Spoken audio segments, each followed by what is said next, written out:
Okay, I think we're live here. Thanks for hanging around, people. So this is good. I'm going to try this out. I have never gone live before to do reaction content, but I see people doing it, so I figured we might as well try it here also. And what better time than Christmas Eve? So I've got some videos pulled up, and I'm trying to figure out how to do it. I see you there, Carrie. Nice to see you. Um, yes, that's my face. I've been doing gaming content. So for people who haven't seen my gaming content before, I've done that for like the last 4 days, and that's been fun. It's been going pretty well. What I'm trying to do is expand the channel, basically, try to reach people outside the animal rights world. So the gaming content is good for that, but I also want to just try other things that I see YouTube channels doing. So this is a brand new attempt. So I may have tech difficulties, so bear with me if you could. And nice to see you again, Carrie. I know we were gaming last night and the live stream cut out. Very tragic because that video was, there were actually people joining that video, which it's hard to do. So it's hard to get people joining videos. I don't know how the algorithm works, but anyway, we had like 3, 4 people in there, and then, like you said, the white circle of death happened. And anyway, Merry Christmas, people. Happy holidays, whatever you celebrate. Okay, here's what we're gonna do. Okay, let me see if I can figure this out. Let's start with Captain Paul Watson, just as a starter, and then I'm gonna post some promotional thing on my Instagram so that people know I'm doing this. But let's see if this works. And Carrie, you let me know if this is working, because it is not necessarily, I don't know what I'm doing. Okay, why doesn't it let me share? Let's try that. Okay. All right, there we go. Hey, there's Paul.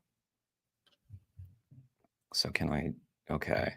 It's weird because, like, how do I play it and also see comments going at the same time? Anyway, let me just play that. Morning at Greenland time, I received a call from our Danish lawyers saying that the Attorney General of Denmark had made the decision to not extradite me to Japan. So within an hour, I was out of the prison and I was released and I'm free. And thanks to so many people around the world for all of the the letters and the petitions and the demonstrations and all of that, which I think contributed greatly to the decision by the Attorney General to release me. My incarceration in prison in Greenland was merely an extension of our ongoing campaign to oppose and expose illegal Japanese whaling operations. And I think it's been very, very successful. We focused incredible amount of attention on not only Japan's illegal whaling, but also on the killing of whales and dolphins in the Danish Faroe Islands. So as a campaign, an informational campaign to make people aware, I think it was hugely successful. Okay, anyway, just quick video just to update about Paul. Okay, let me remove that. Yeah, so if people haven't been following the Paul Watson saga, yeah, he had been arrested and was being held in a prison in Denmark. And it was about 5 months that he was in there. They just kept delaying, and Japan was trying to extradite him there, where they were going to throw him in jail for a really long time. And luckily, he was released about 3, 4 days ago, which is very exciting. So Denmark did the right thing. They shouldn't have held him for as long as they did. So that sucks. And partly, I think they were doing that, and I can't say this for sure, but there was whaling season going on, and Denmark does take part in whaling, I believe. in the Faroe Islands and all that. So anyway, okay, Carrie, you have to put the comments translucent and forward. So I'm using StreamYard, and so when I played Paul Watson there, it seemed to um, it's like I had to go to a different screen to start the playing. Um, Yeah, I'm not sure, like, how can I control that video while I'm doing this? Probably should have learned all this. Anyway, this is gonna be a very experimental, stream, so sorry for that. Um, but let's go to a different video, a little longer video, so I can sort of try to figure some of this stuff out. Um, yeah. Thought I knew what I needed to know before I started this stream, but clearly not. So let's try this one from my friend Natalie, because this is going to be interesting. But the thing is, with this one, I'm going to try to want to pause and make comments. So let's give that a try anyway. So this is all right. So this is conservatives on veganism. Should we even bother? And the short answer is yes, of course. Um, but there is more nuance to it. I do think that we oversimplify, like, for instance, conservative, liberal. Like, there's a lot of people who consider themselves to be conservative who are very open to messages on animal rights. In fact, like recently, there's been some headway made on that front. For instance, the FDA Modernization Act was passed. I believe it's been passed in the House and may need to be passed in the Senate. But what that would do in the United States is in the requirement that new drugs be tested on animals, which is a huge advance. And it was a bipartisan effort. I think it passed unanimously, in fact. So it's not all that would happen in the bill. And I think that some of the conservatives have jumped on board with that, in part due to dislike of Anthony Fauci. Um, but in any case, there we are. So, okay. All right, so let's start watching this thing. So I'm gonna let Natalie talk for a little bit and I'm gonna promote this live stream. So bear with me a second, but I'm going to stop at certain points.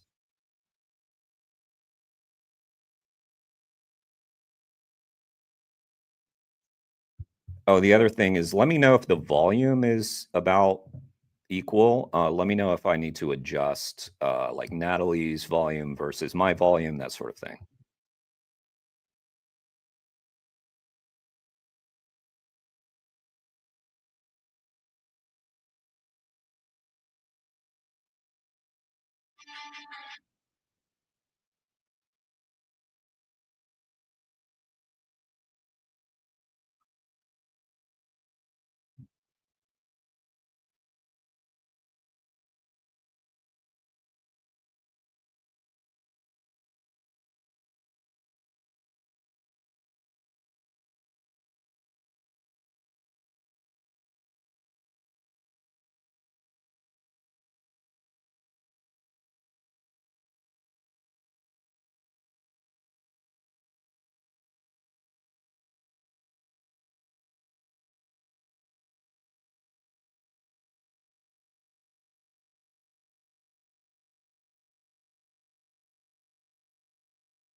Okay, I have something to say about that. So I've noticed this about Natalie, and Natalie's a badass activist, but I think that she started to move away from like um, sort of vegan advocacy and more towards what she was doing recently, which was working on a ballot measure. So I agree with that approach, but I also feel like we should not be apologetic about using the word vegan, for instance, like again, like I've made this point before, um, whether or not like somebody is turned off by us, it doesn't matter. Like we need to just get the message across. So she has a point. Like, if you start out talking about veganism, some people are going to tune out.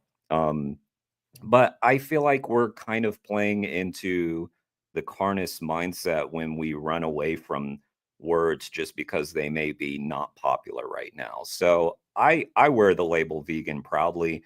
I'm not worried about it if somebody gets offended or tries to tune out because I use the word vegan, so be it.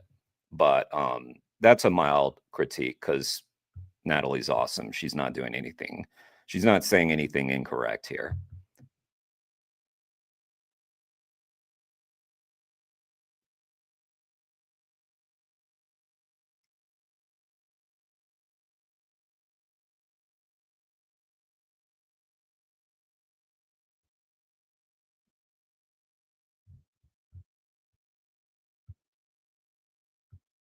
Sentient beings like the unborn.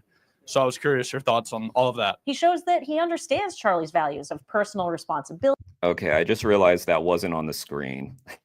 So yeah, bear with me, people. So at least you could hear it, right? Okay, so you're just staring at me without the video. Anyway, okay. Okay, so here we go.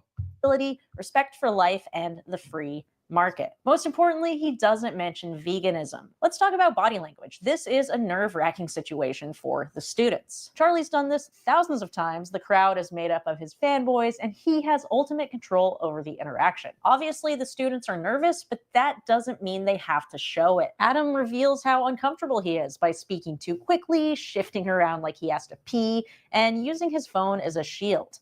Meanwhile, Ryan comes across as confident, even though he felt nervous. He told me he intentionally lowered his voice, which is an easy way to come across as more self-assured than you actually are, because he seemed— That's an interesting thing that I've never thought about, but she's probably right. Yeah, if you just lower your voice, yeah, you're going to seem a little more confident in what you're saying.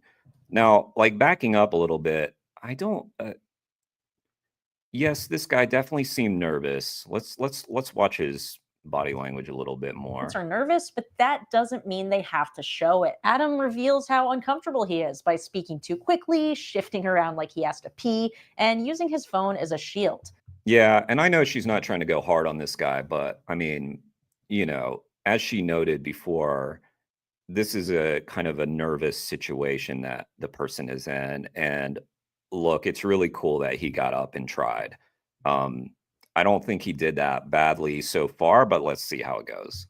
Meanwhile, Ryan comes across as confident, even though he felt nervous. He told me he intentionally lowered his voice, which is an easy way to come across as more self-assured than you actually are. Because he seems comfortable, it makes the audience more comfortable and receptive to his ideas. Meanwhile, Adam comes across as untrustworthy, so people will take him less seriously without even realizing why. Charlie responds to both questions with the same argument. Why did she say that he comes across untrustworthy? Let me back Question up. is first, Maybe is I it- missed that. To come across as more self-assured than you actually are. Because he seems comfortable, it makes the audience more comfortable and receptive to his ideas. Meanwhile, Adam comes across as untrustworthy, so people will take him less seriously without even realizing why. I don't know if he came across untrustworthy. Definitely less self-assured, but I mean, look at how he's just surrounded, Charlie responds to don't both know. questions with the same argument. The question is first, is an animal a human? No. But humans are not rabbits, Yes, so and humans are not deer, and humans are not cows. Okay. Animals aren't humans, so we don't give them rights. Adam then goes into a form of name the trait, trying to show that Charlie is hypocritical and prove that there is no moral distinction between animals and humans that justifies the difference in treatment. Most animals most adult, like cows, pigs, chickens, they're more intelligent than fetuses and little children, small so infants. So yeah, right there.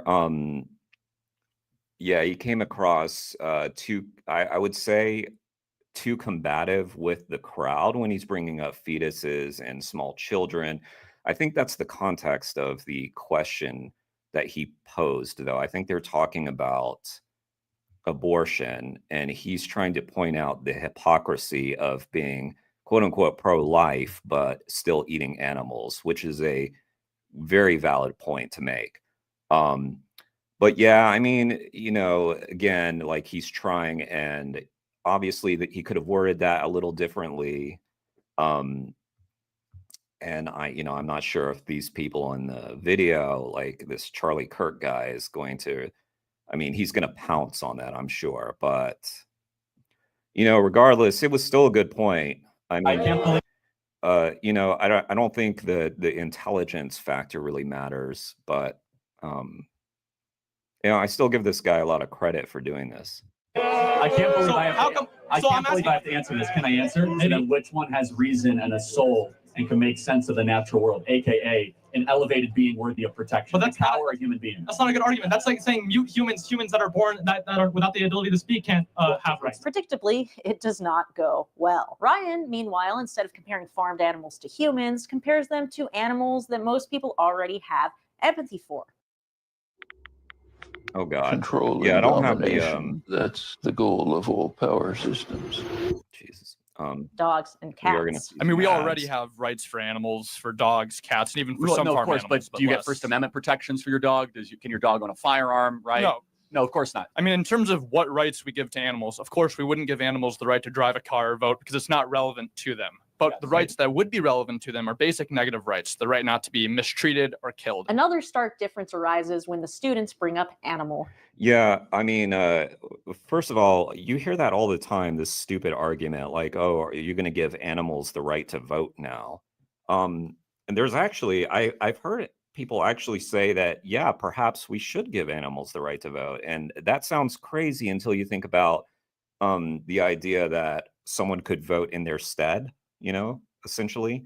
Someone like presented as someone to vote on their behalf. So yeah, I don't know, but this is dodging what Charlie Kirk is doing.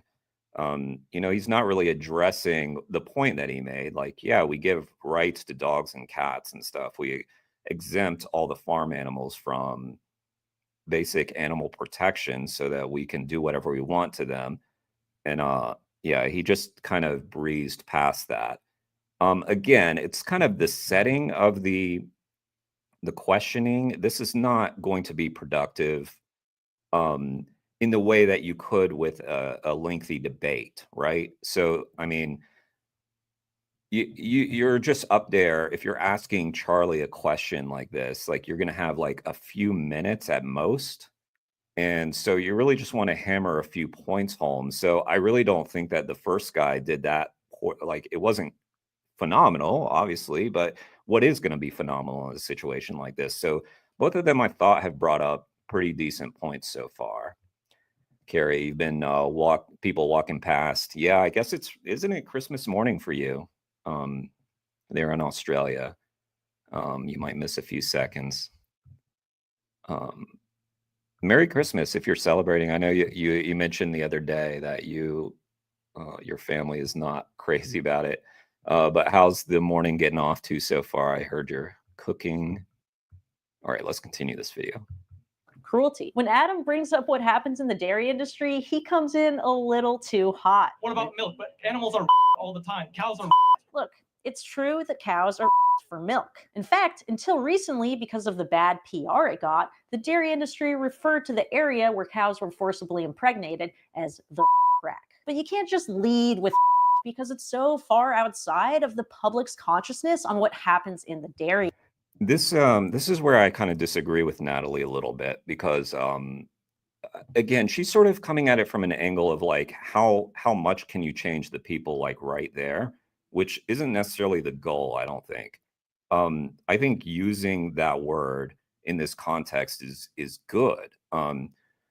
Yeah, and I, I have seen this video. This is one of the videos that I have seen before, so I know how he reacts to this. And obviously, he is like, "Oh my God, you use that word."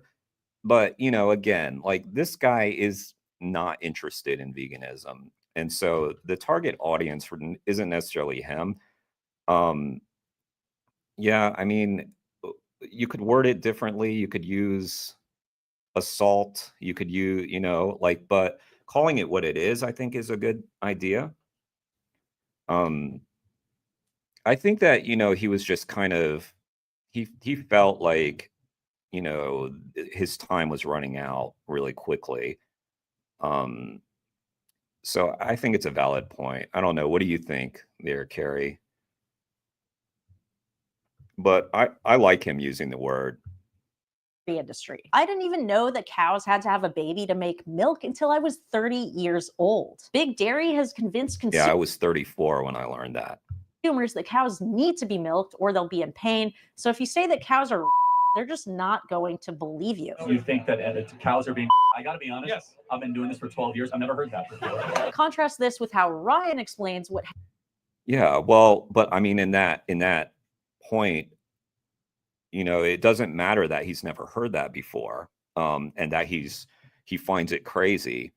It sounds like it's the first time he's heard that, and that's good. Like, he should have heard that. And so this is where I kind of differ from Natalie. I think the first guy did the right thing in using that word and saying it. Just because the reaction was, "Oh my God, you're crazy." Well, that's often the reaction to whatever we say in the moment. Now, I will say this, like, Natalie has been doing this for a very long time. Natalie started out I think in New Orleans, talking to a lot of drunk people, and she has really finessed her game and really learned how to talk to people. So she's coming at it from that angle, but I think this one's just slightly different, but that's my opinion. Happens to pigs and chickens. These animals that we kill on factory farms, we kill them pigs in gas chambers. We ground up male chicks alive for the egg industry because only the female hens lay eggs.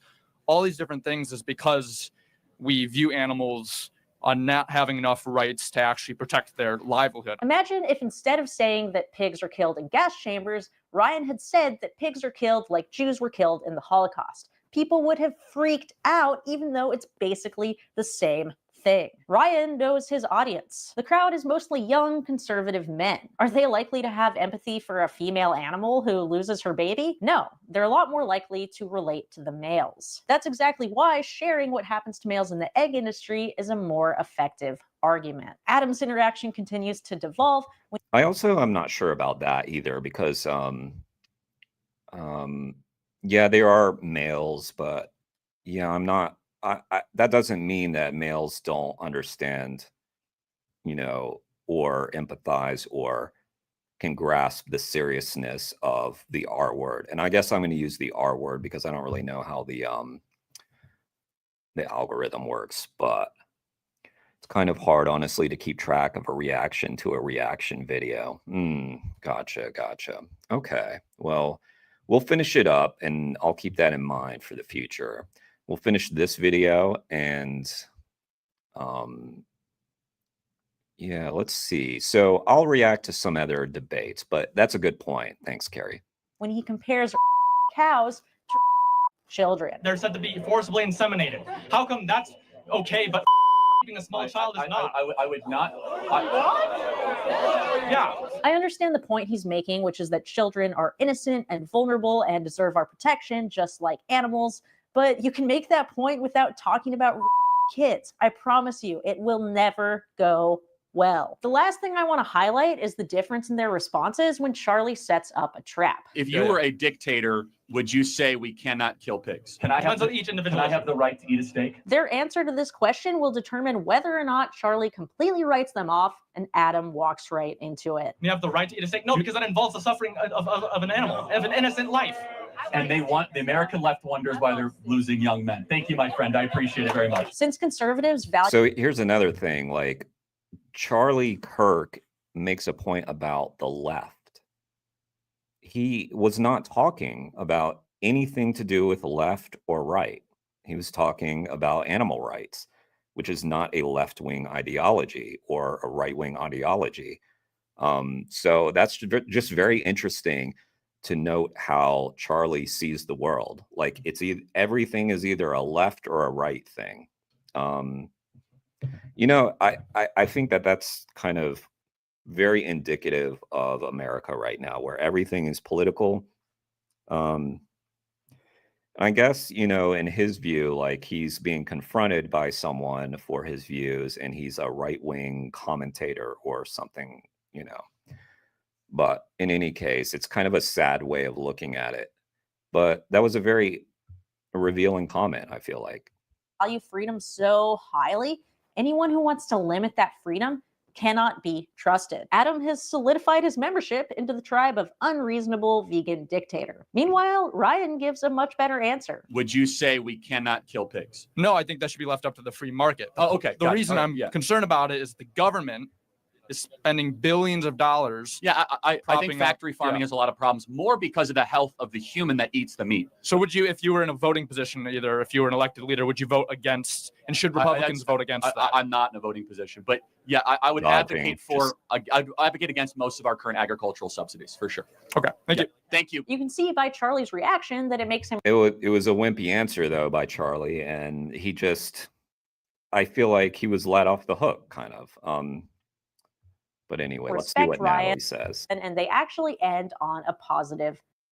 This new bearskin hoodie 4.0 zips into this heavy storm rain jacket to make one of the most amazing note. Now let's take a look at Charlie's arguments. Do any of them make sense? We as human beings have a soul. You gotta pay the troll toll if you want to get into that voice hole. We have reason. We have the ability to make sense of the natural world.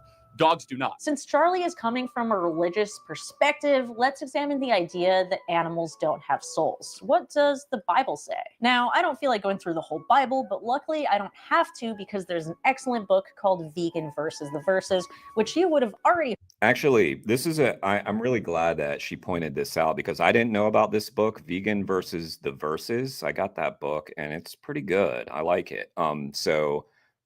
Definitely let's back up a little bit and get that in the screen. It's written by a Christian activist. There's an excellent book called. Yeah, check this book out here. If you're interested in like learning how to debate better, you know, when it comes to Christian arguments.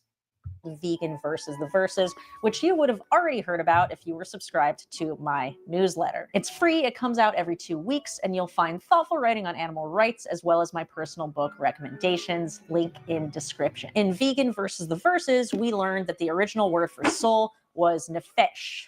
Nefesh? I'm just going to say nefesh. Nefesh is something you have as well as something you are. It can mean. Hey, look, I just noticed we've got a whole Christmas theme behind Natalie here. So, hey, we're doing it. We're doing the Christmas thing. Soul, breath, life, or self. Nefesh is often equal between animals and humans. In Genesis 2:7, God refers to man as nefesh hayah, and in Genesis 2:19, he refers to animals as nefesh hayah. So both are living creatures made from the same substance and given the same living soul. But in the King James Version of the Bible, written in the 1600s, nefesh was changed to creature in the context of animals. Possibly because eating meat was common and they didn't want to question their consumption, much like today. So for Charlie to claim that animals don't have souls would be to go against the original translation of the Bible. Charlie also claims that animals are unable to reason, but this goes against current scientific evidence. In the dairy industry, cows will try to hide their calves because they know that the farmers are going to take them away. This shows that not only do they remember the last time their child was stolen, but they're trying to prevent it from happening again. Ravens can solve puzzles, elephants racially profile people who might be a threat, and lions band together to hunt their prey. There are also examples of animals acting morally. If given the choice between helping a rat who's suffering and getting a bar of chocolate, a rat will choose to help the other rat. We've seen similar behavior in chimps when they opt to share their food as opposed to keeping it all for themselves. Saying that humans are the only rational species is an irrational way to try to minimize the harm that we force onto animals. This line of thinking leads to Charlie's next point, which is that since humans are better than animals, we should do what benefits humans regardless of how it affects the animals. We should do what's best for human beings, first and foremost, and it's good for human beings to eat meat. It's just an incredibly selfish point of view. I can't with that. What do you even say to that?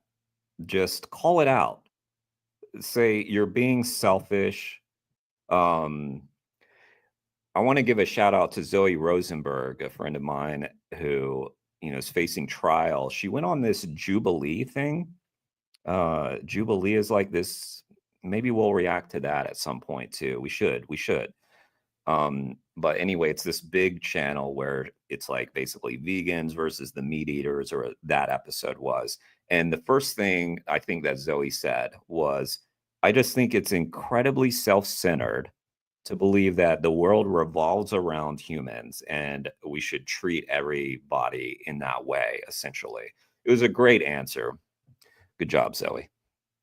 ironic that Charlie's tour is called Brainwashed because he's been so obviously brainwashed by the meat industry. Like most Americans, Charlie believes that meat and dairy are essential for human health, even though that goes against the scientific evidence. Charlie's even fallen for the meat industry's aggressive marketing campaigns about meat and masculinity. We need to get testosterone rates up, not down, and you do that by eating meat and not eating soybeans. Oh my God. Like, people like this still exist in the world. Soybean, like, come on. Soybeans are an excellent source of protein. This guy thinks we need to get testosterone levels up. Why? Like, what is it that we're lacking? Are there not enough manly men for Charlie Kirk? Charlie, like, what's the problem? Like, what is the problem that you're trying to address? I don't get it. Associating meat with manliness is nothing new, but corporations really leaned into gendered advertising during World War II. You may even remember more recent ads like this one. When you look at the data, vegans have similar or slightly higher testosterone levels than meat eaters, as well as less erectile dysfunction. Personally, I don't think there's anything manly about paying someone to kill a baby animal for your momentary taste pleasure. I think it's a lot more manly to protect the innocent and the vulnerable. Damn right. It's good for human beings to not just eat like this synthetic fake meat that Bill Gates wants to make all day long. Charlie's concerned about Bill Gates funding soy burgers, but the amount of money plant-based... Yeah, again, we keep hearing this Bill Gates shit. Like, Bill Gates has nothing to do with veganism, so he's funded a few plant-based burgers. What? Like, he's a meat eater. He's like, I don't understand why people associate Bill Gates. It's just another symptom of our collective brain rot. That Bill Gates is now associated with veganism. I can't. Based meat receives is a small fraction of what the government pumps into the pockets of big meat. When it comes to public health, hang on, let's back up on that. Look at this. U.S. farm subsidies and bailouts, how our tax dollars supported various ag sectors, corn, cattle. Really, corn? I guess because corn is feed for the cattle. And soy is also like 90-something% of soy is grown to feed animals. So, I mean, yeah, this is there's just a huge amount of subsidies. Hey, Nathan, how are you doing? Merry Christmas. Thanks for joining my sad, lonely Merry Christmas stream. Pumps into the pockets of big meat. When it comes to public health, animal farming is... That's just tongue in cheek, by the way. I feel fine.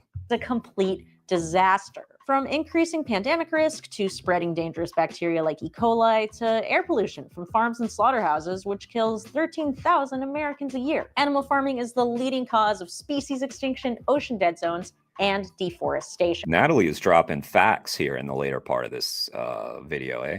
It's estimated we could end world hunger with just the grain used to feed farmed animals in the United States, because it takes a lot more plants to feed to animals and then eat the animals than if we just ate the plants directly. Then there's the violence the meat industry creates. Tolstoy put it best when he said, "As long as there are slaughterhouses, there will be battlefields." Slaughterhouse workers have high rates of PTSD, depression, and substance abuse due to the unique psychological distress caused by killing animals all day. How exactly is this good for humans? Since Charlie is so against undocumented immigrants, how would he feel about the fact that a vast majority of people who work in slaughterhouses are not US citizens? Would he support deporting them if it meant that he couldn't buy meat? No matter how— There was a viral video that was going around on social media about a week ago. I think CNN put it out, and it was basically a dairy farmer who was saying the quiet part out loud. Like, he was trying to garner sympathy. And they were talking about Trump's plan to do a mass deportation. And he was saying, oh, this will decimate us. He was basically admitting what activists have been saying for years, which is that the dairy industry exploits undocumented workers. And that is absolutely true. And he just basically said it right in that video. And it was going around social media. I'm sure most people weren't picking up on that part of it. It was probably just that most people were sharing it around because they want to hate on Trump. But it was just damning indictment of the dairy industry.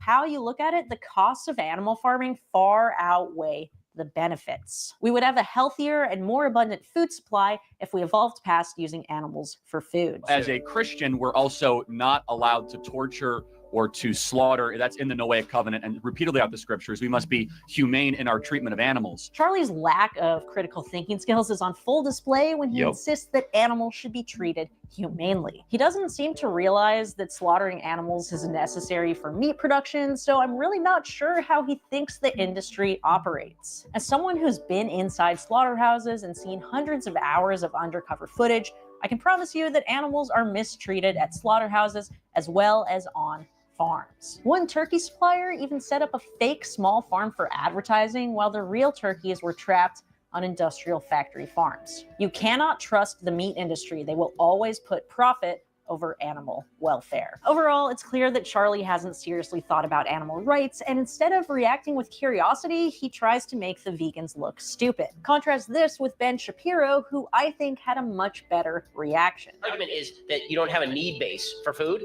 then maybe that's true. And if that's the case, then I would actually, I've said before, I think that there's some pretty good arguments for vegetarianism or veganism. If we're needlessly killing animals, then I would consider moving away from that. Although I really miss hamburgers, to be honest with you. Well, then do it, Ben. Do it. I remember this video. This was years ago.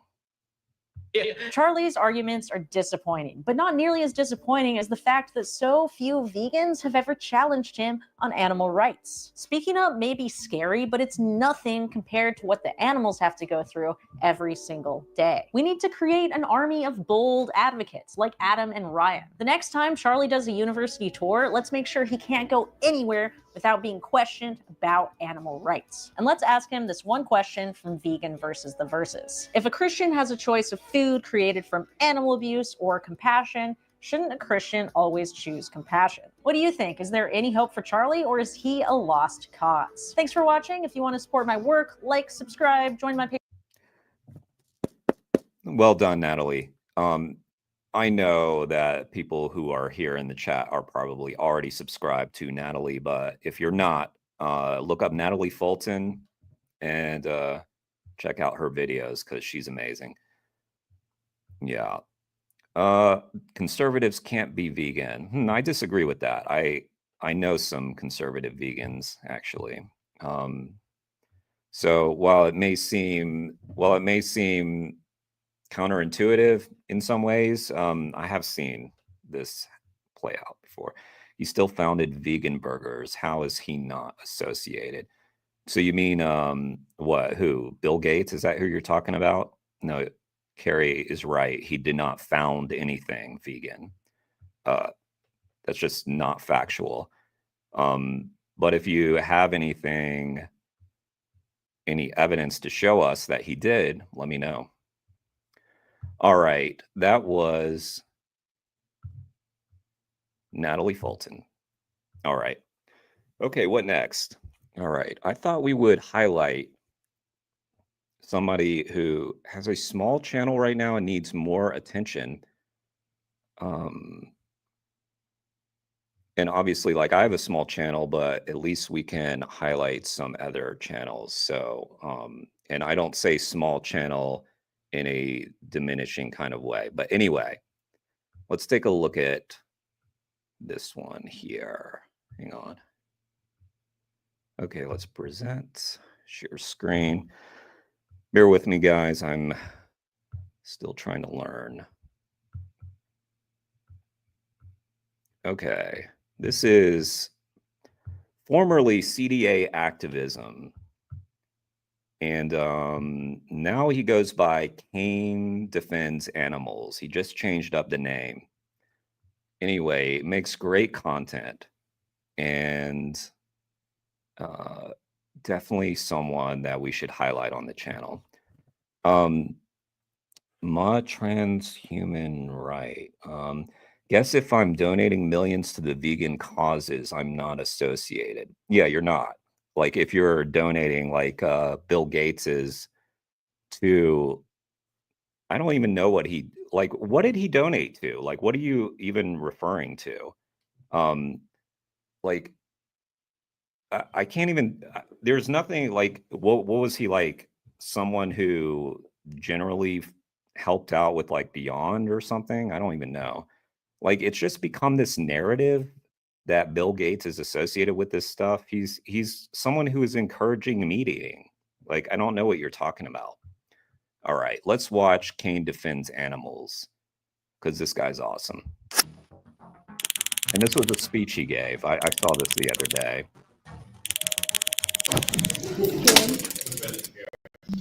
So he is going to be speaking about veganism, particularly how we should consider. And by the way, it seems to me that this is not something that he's done a ton of. You can tell, like, he seems like he's kind of new to this, but does a great job. Great job. Let's check it out. Our own lives. I feel that I'll be vegan by the end of this year. He does a Q&A at the end too, which is pretty good. And as someone who's never listened to rappers before, I was ready to sign up and buy the album. So by the end of this speech, I'm sure he's going to give you a lot to think about, and you'll be very, very interested in what he has to say. Okay? All right, yeah.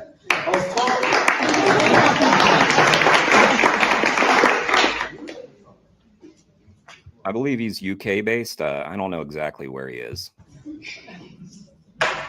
Alright, yo, so she told me not to say yo. Good afternoon, everyone. Good afternoon. I was told not to use the microphone because my voice is very loud. Well, I'd like to say at least my voice is listened to. My name is Kane DA. I'm here to talk about animal liberation. Now, you can still, after this speech, you can still keep your religion.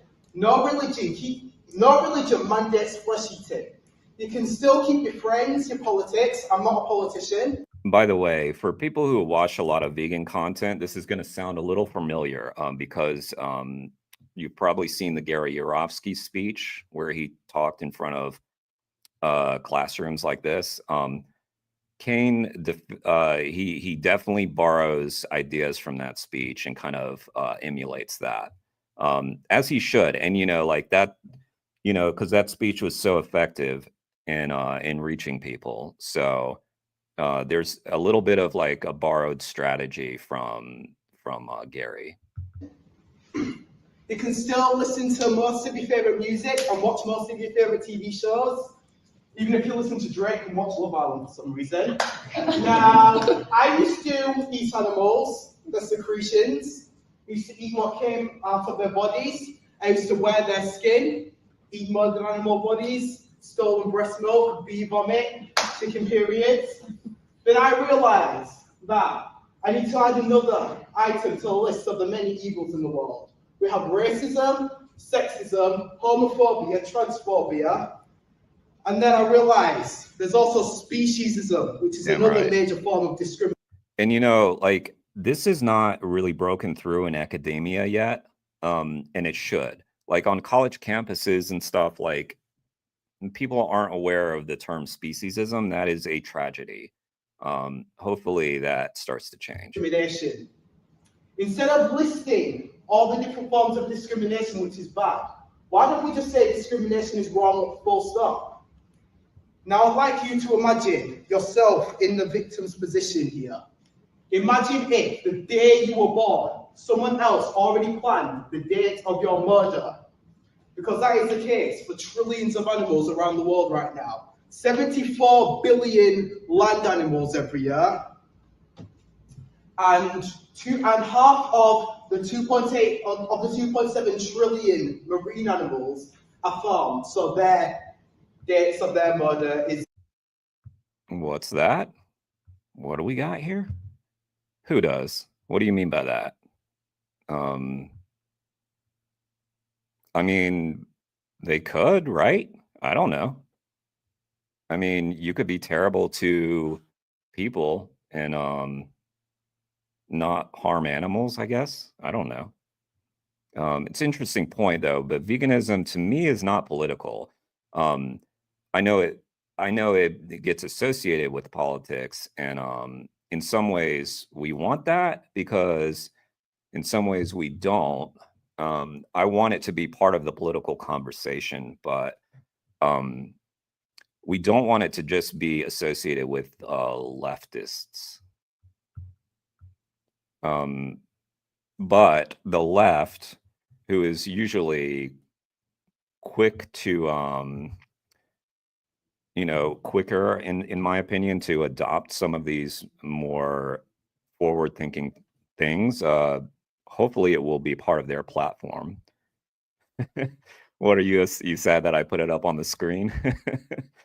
Oh, that's not Kane, by the way. I just yeah, I wasn't doing that to throw shade on you, Deem Stars. I was just so that people knew what I was referring to. Anyway, I don't know who you were referring to. Maybe Charlie Kirk or somebody. It's decided for them as well. So imagine if you were in the victim's position. These animals, majority live their lives on a factory farm, and even if they do live on a family farm where it's all happy and lovely, guess where they go one day? They are forced onto a truck, trucked miles and miles up and down the slaughterhouse, up and down the motorway to a slaughterhouse. When they get to the slaughterhouse, all the animals know what's going on. They're not stupid. No animal willingly gets off the truck into a slaughterhouse. So workers force them in there. He is being extremely confrontational and brutal, and I love it. And he's also speaking very powerfully. He's kind of goes back to what Natalie was saying about the guy who like intentionally lowered his voice to seem more confident. Like Kane is speaking very powerfully and confidently in a way that hopefully is getting people's attention. They get electric prods and force them inside. And if the animals are small enough to be manhandled like chickens, they're thrown inside. Okay, let's address this. Let's bring it up. Not associated, even though I'm donating millions. Again, what did he donate to? Like, can you give me an example, a specific example, rather than just, randomly talking about donations? Like, donated to what specifically? Because I don't even know, and I follow this stuff quite closely. All right, let's continue here. And these animals, innocent, living and breathing, they come out chopped up into 1,000,000 pieces against their will.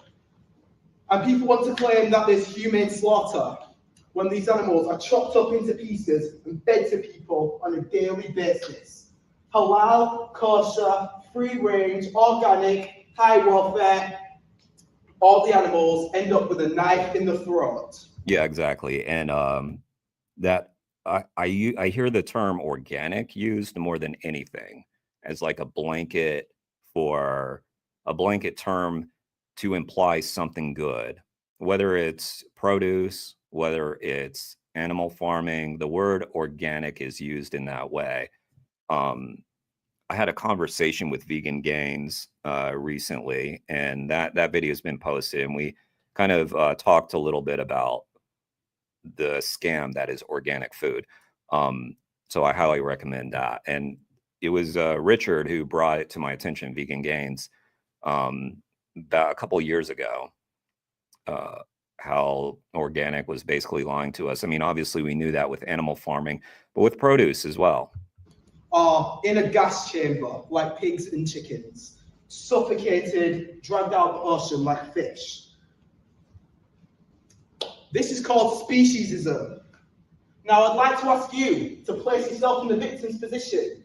Do you think that you're bigger and better than other animals simply because you're human? I'd like to ask you, what is the trait present in humans, not present in other animals, that justifies the difference in treatment? Now, who is responsible for this? Who eats their bodies? Who wears their skin? Who wears makeup tested on their faces? Vegans or non-vegans? Now, I'd like to reiterate, I wasn't born vegan. The only difference between me and you is that you guys claim to be against animal abuse. So do I. But the difference between me and you is that I'm consistent with my morals. We wouldn't reduce with any other issue of injustice, because a lot of people come up to me and say, I only eat a little bit of flesh. I only drink a little bit of stolen breast milk. But would we take that stance with any other issue of injustice? If you were in the victim's position, does someone reduce the amount they eat of you, or should they just stop? Now, the number one benefit of being vegan, first of all, for the animals, they're no longer taught. He's using, like, this is a 10-minute speech, and he's using it to center the victims more than anything, which is great. Murdered because of you. But for you, the number one benefit is that you no longer have to be a hypocrite. If you want to know. And, you know, like, using a word like hypocrite can sound very confrontational, but, you know, in the moment, it may make people feel a little defensive. But I think that, you know, those are the kinds of things that stay with you. Like, I wish I had had something like this when I was young. I wish I had been in college and had some guy come and talk at the college like this and call me a hypocrite, because I would have internalized that. How to be vegan, place yourself in the victim's position. In issues of injustice, always. All that to say, I didn't really learn much in college that I use today. I'm not saying don't go to college, but think of the victim. How urgently should animal abuse be ended? This is not food for thought. Imagine yourself in the victim's position again. With any other issue of injustice, should it be gradually reduced or stopped immediately? What would you want me to say for you if you had your head cut off, if you were raped like a dairy cow, chucked in a blender like baby male chicks on your first day of life because you do not lay eggs for your slave owner who only sees you for profit? Until you are vegan, this is on you. Don't point at the billionaires and the business owners and the government. Yeah, did you hear him? Did you hear him, Ma? Don't point at the billionaires like Bill Gates. You know, this is not about the billionaires. This is in your hands. Don't take the power out of your hands. Think about yourself. You claim to be against animal abuse. So what are you going to do about it? Thanks for listening. If you have any questions, I'd love to hear them. I bet you will. Nicely done. Very good.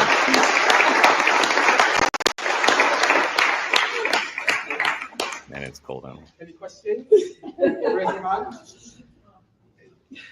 Any questions? Come on, I know you want to argue against the vegan right now. Come on. No questions? I'll ask you a question. Okay. So I'm not a vegan. Okay. You started out by saying discrimination and the rest. To learn that I'm not a vegan, would you feel like would you discriminate against me for not being a vegan, or are you happy with other people's views, or are you that passionate about veganism that it's allowed prejudices to creep on your side? Okay, so you're asking me if I'm prejudiced against you? Or would you be? I'm prejudiced against prejudice. So you choose to abuse animals. If imagine again, once again, if you're in the victim's position, what would you want me to say to someone who just chooses not to be vegan because, like, what's the justification here? The food's yummy. Okay.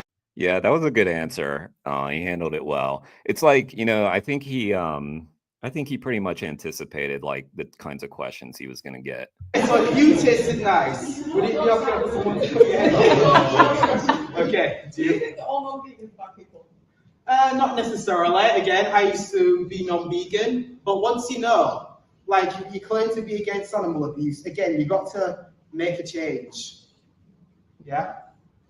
Even though you're vegan, at the end of the day, the animals are going to die whether you eat it or not. Okay then, so would you take that stance of the other issue of injustice, such as child abuse? Not one person can stop child abuse by themselves, but you don't do it because you're the better person, right? Yes, okay. It seemed to make sense to her. Saying the speech now is going to make people stop eating meat, because if you don't eat it, someone's going to pick it off the shelf and eat it. Okay, you've probably heard of supply and demand, right? Yeah. So the more people who buy these products, the more animals are bred into existence, murdered, etc. So, like again, like you don't want to pass off blame to other people. You wouldn't do that with any other issue of injustice. You gotta, you know, have personal accountability. Just because other people are doing something doesn't mean you should. I noticed when I asked that question here, what did he donate to? That was a while ago. Didn't get an answer. Shocking, right? Okay. What made you become a vegan? What made you change your mind? I'm learning about this stuff. I didn't want to be an animal abusing hypocrite anymore. So I wish that years ago someone came up to me and told me this stuff, because I would have changed a lot earlier. And you can ask a lot of other vegans that will probably be there. Took me 34 years, Kane. Any other questions? I think Kane's a lot younger. Kane, I think culturally in the UK, it's really ingrained to eat meat. You know, in fact, I think a lot of people would be lost if they didn't have meat on the plate. What's your thoughts on how we can engage and encourage the wider population in the UK to start eating, stop eating meat or eating less meat? Okay, well, first of all, I can tell you what you should do, but also if we're talking about a whole culture, like it's about having honest conversations like this. Like if I just stood here and said, oh, well, please don't eat meat, that would be very nice. Like some animals I said, but you do what you want. Do you think that would shake up the system and affect change properly? Well said. No, so like that's why we got to have these brutally honest conversations. Yes. To try and shift the culture. Another thing I want to point out is that sometimes people will say like this is too confrontational. I find it to be very respectful, to give people the truth, give people the facts. I feel like that's when you're treating your listener, your audience with respect. Because look, if I've got a friend, right, and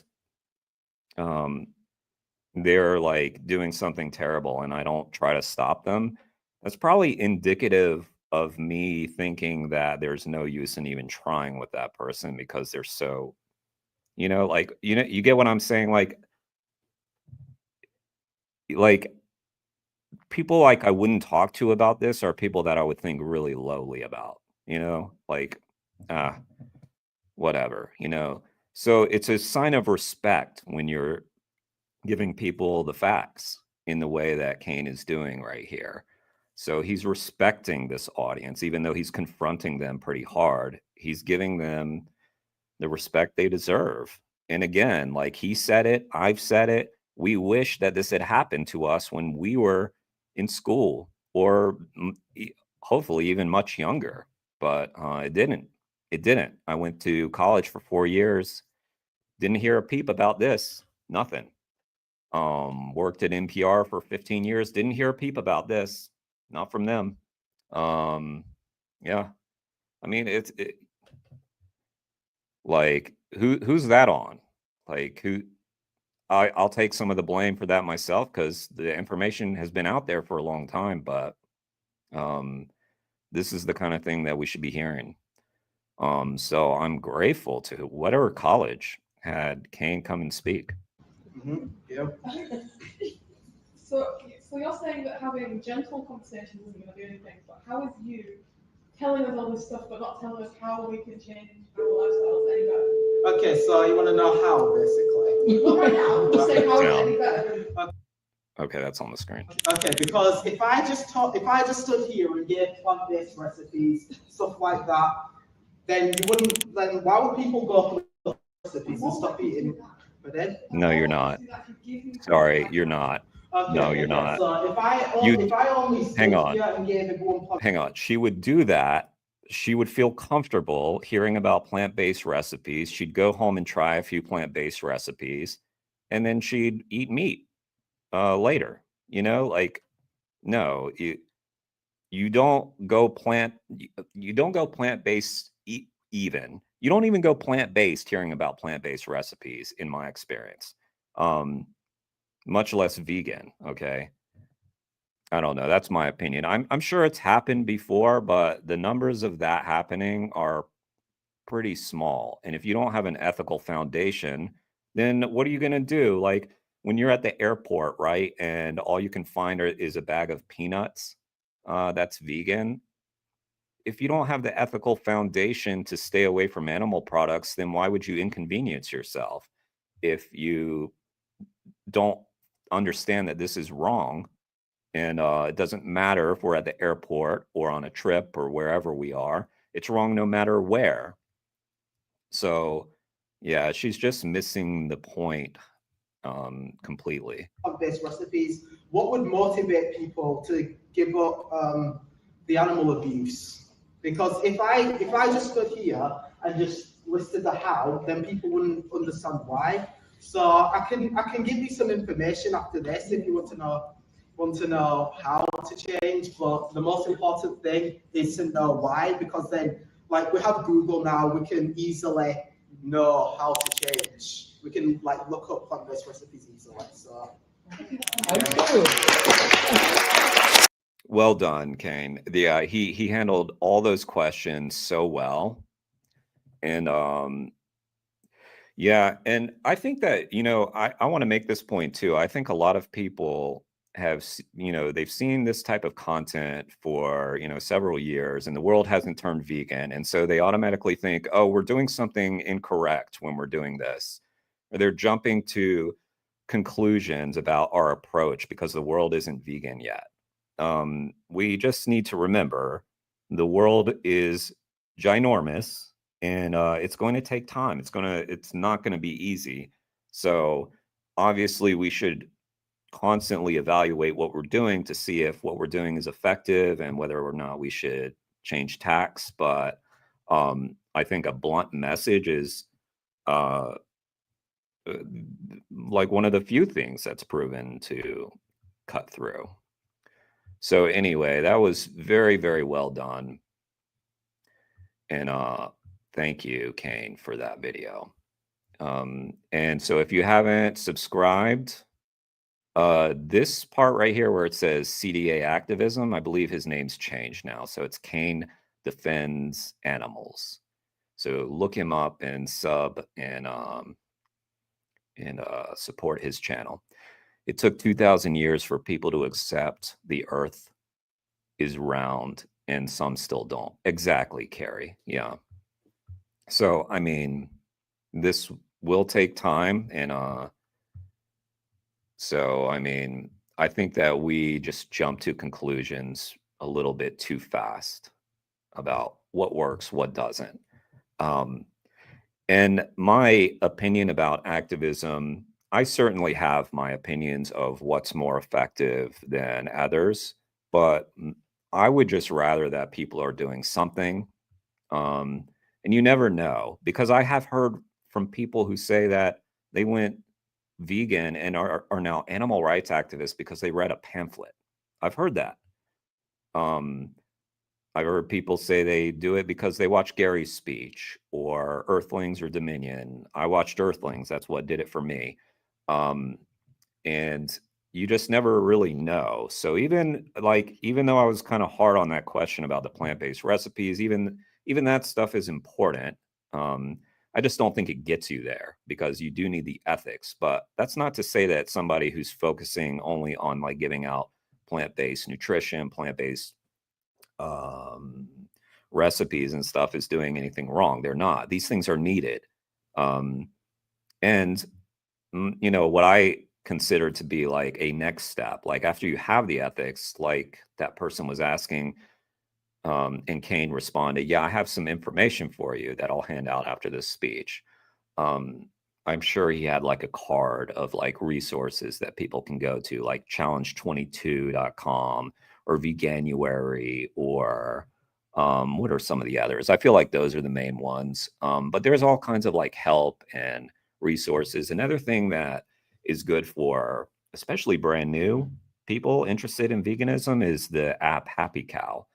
Because wherever you are in the world, you can find vegan options at restaurants, that sort of thing. And then just YouTubing, you know, like a great way to figure out all this stuff is just look up people on YouTube. Look up like common mistakes vegans make, new vegans make, or something like that. It's just so easy. The information is there. That's why we have like, there's no excuse. Google's a thing now. So, all right, what should we watch next? I've got a couple more videos highlighted. You know, for my first stream, I'm highlighting some things, but we might as well do some of the bigger ones too. I pulled up some recent stuff. I saw Joey Carbstrong did one. Let's take a look at this one here. Joey. I have not watched this one. So let's see. Let's see what Joey has to say here. So sorry, Carrie, this may be another reaction to a reaction thing, but it's always cool to see what Joey's up to.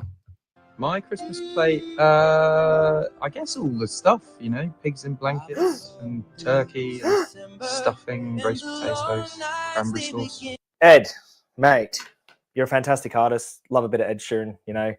But I don't love a bit of animal cruelty and torture. So a pig in a blanket is a sausage, which is a minced up, probably a exploited mother pig who was pushing out piglet after piglet in a farrowing crate. And then they send her off to be killed in a gas chamber and minced into second grade products like sausages or sausage rolls. Now you're wrapping that exploited minced up mother pig probably in one of her children, which is a 6-month-old pig that's used for their flesh. So she has birthed these piglets. They will go on to be quote unquote meat producers. They will be slaughtered in a gas chamber, which causes extreme pain and suffering and agony and fear and distress. And they defecate all over themselves in a horrible dungeon filled with CO2 gas. Carrie, yeah.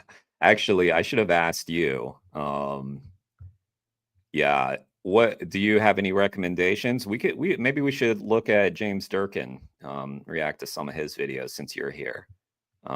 Yeah, maybe we should do that. But yeah, if there are any videos you want me to react to,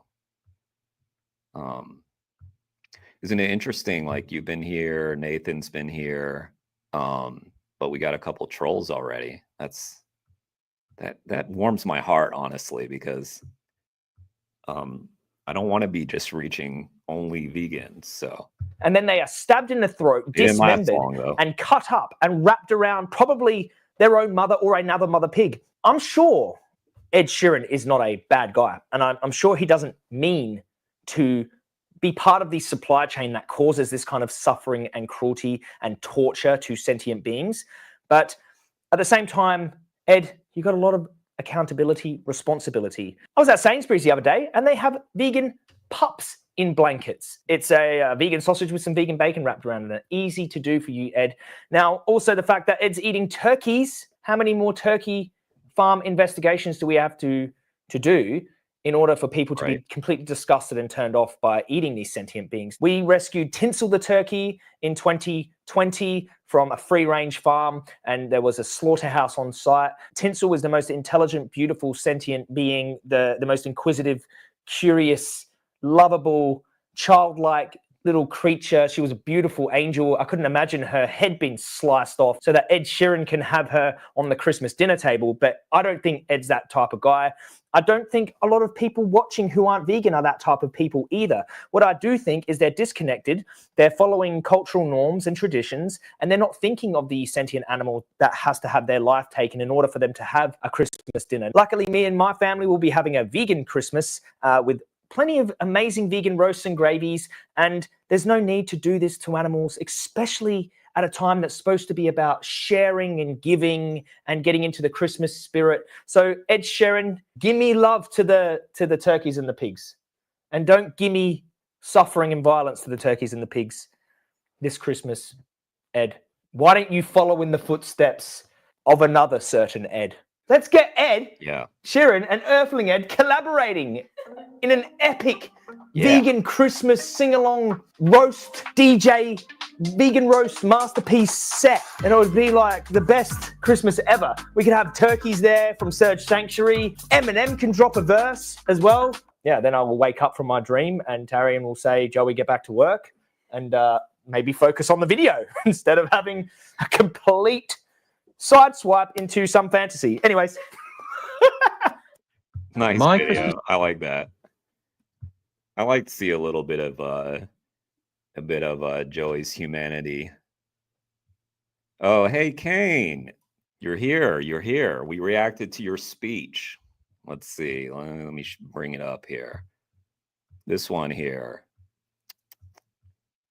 Share this tab. You seeing that? Wait, let's back it up. Yup. Big props. Big props. You did so well in that. Yup. Thanks for joining the stream. Kane defends animals, folks. He is so good. All right. Okay. Carrie, what? Should we do James Durkin or? Yeah, I did it. I got like one at a time. Let's see. Okay. And by the way, Kane, I think you realize this, that I'm very new to live stream. So bear with me through this atrocious display of my technical lack of expertise. All right, let's see. So I'm not sharing this. Let's see. Hang on. We did yeah, let's take a look at James Durkin. Because I watched he was doing a live, and he was good. He was good. He was standing out front of the street doing some debating with people. Well, let's see. Let's go to his channel and see what's popular. Videos, popular. Okay. It's only 2 minutes, but religion now. Maybe we should do the religion video because it's almost Christmas. So let's do that. All right, share this tab instead. All right, we got James Durkin here. So I didn't know who this was, so I'm guessing some of you won't know either. Carrie pointed me in the direction to James, and he seems great. So let's take a look. Never seen this before. Dude, what's going on? Coming over with conviction. Huh? You're coming over with conviction. I don't really know. Like, I'm Hayes. Nice to meet you. I'm Jimmy. Nice to meet you. Cool. Good Yeah, start. so the sentiment Nice, behind friendly. the sign is pretty much you already are probably vegan at heart. Like most people already are. Their values, their morals. Like, what's your position on animal abuse? Do you like it, or are you against it? No, I'm against animal abuse. You're vegan at heart because it's inherent to this industry or to the system. You know, unless you wouldn't call chopping the head off of somebody else abuse. Yeah, but like I don't really have an emotional connection to those. Yeah. Is this guy American? Do you know, Carrie? Oh, yeah, yeah. Well, you're in the UK, right? Isn't that where you're based, Kane? You can't watch for long. It's Christmas Eve, right? For you too? Yeah. I don't even know. Like Carrie's in Australia, so I think it's already Christmas for her. Doesn't mean you don't want them to. You can't protect them or steward them. You know, like there's many people out here that don't have emotional connections to. But you wouldn't kill them. Yeah, unless it's Hitler or something like that. You know what I mean? Yeah, but I feel like those animals are born and raised like. Yeah, but you know how that happened. Nice. Why that happened? The Industrial Revolution catalyzed that. Well, I know it's like wrong how they do it, but I still think like eating meat and all of that is a huge it's huge to our like economy. Yeah, it's a huge thing to like daily life because not a lot of people can afford it. Well, one of the biggest mistakes. Sound is a little rough in this video, so bear with it. You know, he's doing great work, but it's windy, so it's kind of hard to hear him. Exceptions because it's expensive. It's not. It's actually a lot cheaper than. How you doing? It's a lot cheaper than. So if you go down to the expensive ones like you know, like rice and beans and lentils, chickpeas, legumes. Yeah. A lot of these kind of plant-based foods, they get a little expensive. You know, all the new kind of food offerings to disrupt it. This guy came up really respectfully and is listening. So kudos to him so far. This guy, he's doing well. They get a little expensive, but like the cheapest foods on the planet are and you're right. You know, it's been going on forever, and the economy is a big part of it. But what is that really justified? Like just because it promotes the economy, it promotes those wheels turning, and everything that a strong economy presents. Does that mean that it's morally okay? No, because slavery was great for the economy. You know, back down here they were thriving. Slavery was phenomenal for the economy. You know, there was a lot of money to be made. There was higher margins. You know, business was booming. But then all of a sudden, people woke up and connected the dots. Yeah, connected the dots. But yeah, so that's kind of the sentiment of why I'm standing here. So is that the biggest thing holding you back from being vegan? Is the well, I'm not gonna lie, I don't eat like any vegetables. Really. Yeah. Oh, okay. I'm not like a big vegetable person, like taste wise. Listen, I'm a junk food vegan, so I'm not even like a same. There are many that are like monks. You know, they're like they eat like monks, and it's like how do you do that? I gotta eat healthier. I myself, I'm all over the place, but I just make sure when I'm buying a product and I'm voting for that product at the cash register that nobody's getting harmed on my behalf because of it. And I'm not saying we're perfect. Yeah, the wind is making this video really rough, but peripheral and collateral damage. Other animals are killed. All right, just post it, you know, like it's a good conversation. It's boycotting graphics. Yeah, you know what I mean. I agree, but I feel like the other, like, if you're not buying stuff from the grocery store, the animals are already like. I don't think there'll be enough people to where like. I think you have to boycott through like legislation. Yeah, that's the problem though, because politics. Passing the buck again, like. I could have been that guy maybe at one point in my life, like, oh, we need to do it through the government or something. Look, take accountability for your own actions. That's all this is, you know, like I also feel very empowered by being able to purchase, you know, what I want to purchase. So I don't understand why people are so anxious to give up their power to the government like that. Oh yeah. There's really no. I mean, the biggest vote you can do in general is not the ballot. Well, it's because they don't want to change. Yeah, not the dollar. The dollar has the biggest impact, and the people on the ground, the consumers, we are the ones that have the power to change via the supply and demand mechanism. You know, we're the ones that have to do it because that's why it keeps going on. Legislation, it will eventually happen because more people are going to boycott, more people are going to start connecting the dots, and more people are going to realize I don't want to vote vertical for streaming, violence. Maybe I should be doing that. Let's why didn't I bring a drink in here? Oh, anyway. Yeah, maybe I should be doing that. And also teach my kids to vote for violence with the dollar. You know what I mean? What do you think about like hunting? Like because like I like to fish and I like fillet fish and eat fish like out of the water. And I think like personally I believe in God and I think like God gave us animals to eat. I think there. Go watch Christspiracy, my friend. Christspiracy.com. There's also another one that's really good. What was it called? Prayer for Compassion. That was out before. I think you can find it on like Amazon Prime. I got to meet the filmmaker of that, and he was really cool. Prayer for Compassion or Christspiracy.com. Or that book that we were just highlighting, which was like Vegans versus the Verses. That's a good book.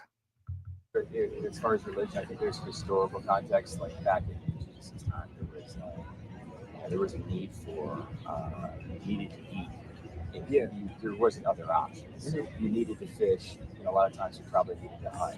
And that historical context, I think, more so justified the actions that they were taking back then. I'm guessing back then it wasn't even a need. Like we just are selfish, you know. Maybe, I don't know. I'm not an expert, but I would challenge you to look into the cerebral capacities and the different kind of like robust defense systems and intellectual capacities that animals and fish have. Like fish, there's a book called What a Fish Knows by a guy named Jonathan Balcom. And the book's like this thing. And he goes over their nociceptors, which are the hand receptors, their familial. yeah. And then Ryuji also made a documentary about fish, about like goldfish or something like that. I can't remember. It's been a while, but that was a cool video. It's been years since I saw it though. Dynamics, the amount of species there are. Like for instance, fun fact, there's 33,000 species of fish, which eclipses all other species of every living being on the planet. And he just kind of amplifies out on, how they're living, breathing, sentient beings. For 30 years I was not vegan, and I didn't think twice about eating a steak. I would go fishing and stuff like that. But I would challenge you to think about an effect of. Oh, Kane, if you're still in the chat, I know you got to go tonight, but at some point we should do a live together. That would be fun. If you're down. Yeah. It's so normalized now because everybody and their brother, 99% of people are not vegan. So it's so normalized. But once, like, me and my friends do pop-ups like this, there's any thought-provoking questions, people are going to be more prone to think about connecting the dots. Dollar. Merry Christmas, Happy New Year to you, Kane. Thanks for all you do. You're amazing. Anybody who has just joined, go subscribe to Kane Defends Animals. And also to this guy that we're watching right now, James Durkin. He seems, I'm new to his channel, but he seems great. He gives a very unapologetic defense of animals, talking to people on the street. Not sure where he's based. I'm not sure if he even wants people to know that, but so I would challenge you to think about that. seems like he's an American guy. I got you a card if you want to take one. Oh, sure. So I got a speech on here. That's the second one down. That's the speech that turned me vegan 10 years ago. And the top one is it's like a resource for nutrition. Oh, so he must have gone vegan from Gary's speech also.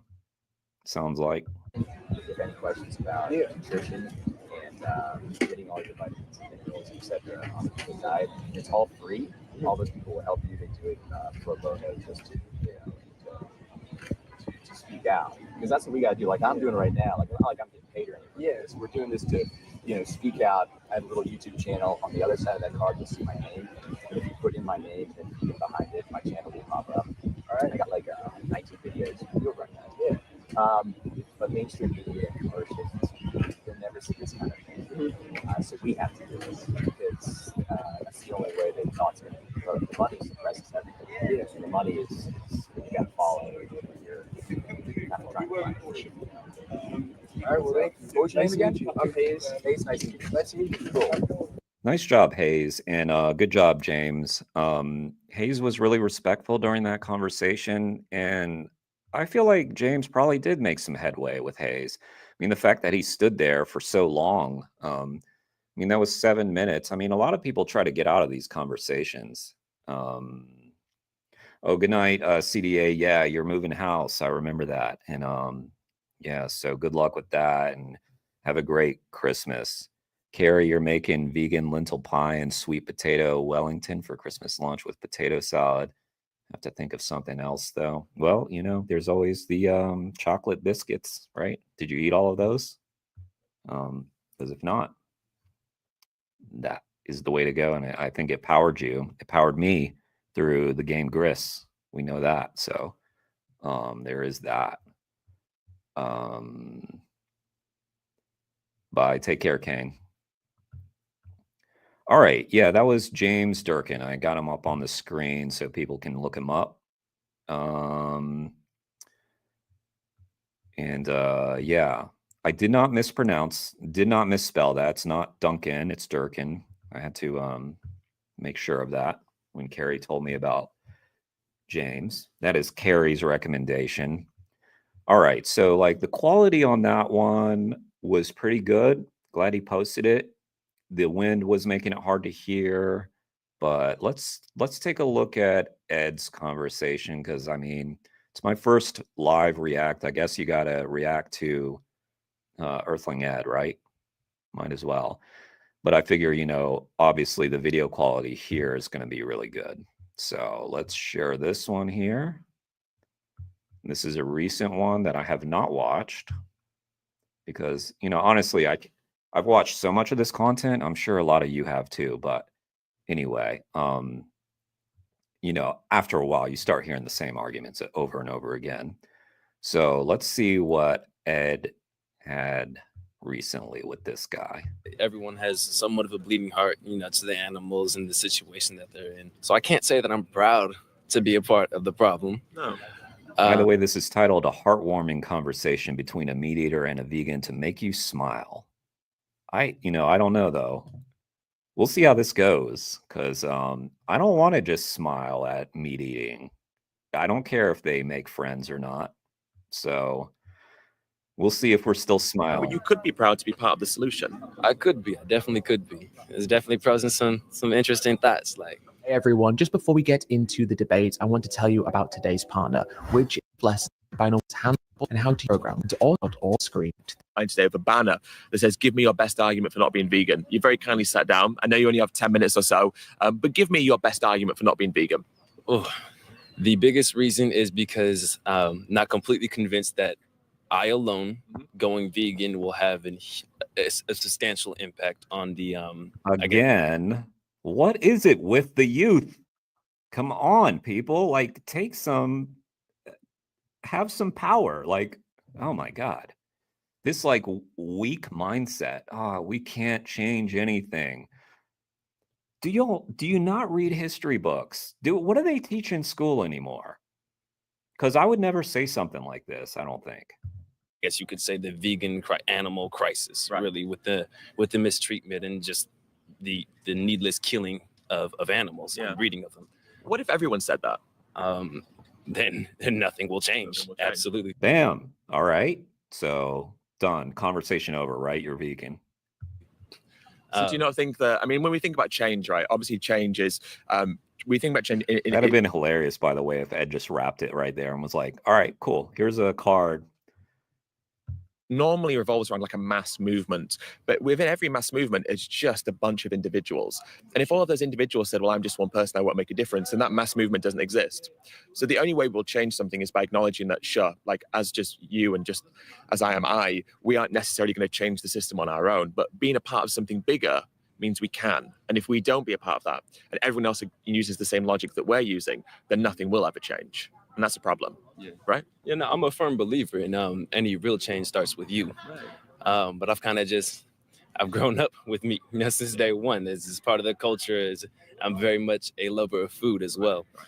So it will be, if I were to make such a change, it'd be letting go of quite a bit, you know. Not that it's impossible or anything. It's just haven't even really considered it too much. Well, yeah, he's clearly not really considered it, and that's just the whole issue, really. He seems smart, kind, and he just hasn't given it much thought. I imagine that this guy, after thinking about it, after this conversation, he'll probably reflect. I don't know.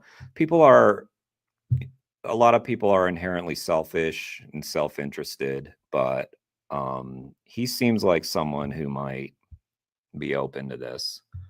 I mean, I was much the same. I think it's really important that we recognize that food isn't just about the consumption of food. It's about like our culture, our family traditions, our upbringing. There's so much to it that's like part of our identity. But I suppose with that in mind, do you think that the enjoyment of these products, because off camera you'd say, look, I like how meat tastes, but do you think the enjoyment of these products Calling him out for what he said on off camera? Nice.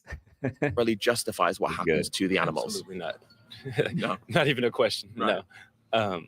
But it's for me personally, it's one of those things. It's kind of like out of sight, out of mind. Absolutely right. I don't see it. I don't think about it. So I just enjoy the food that's in front of me. Yeah.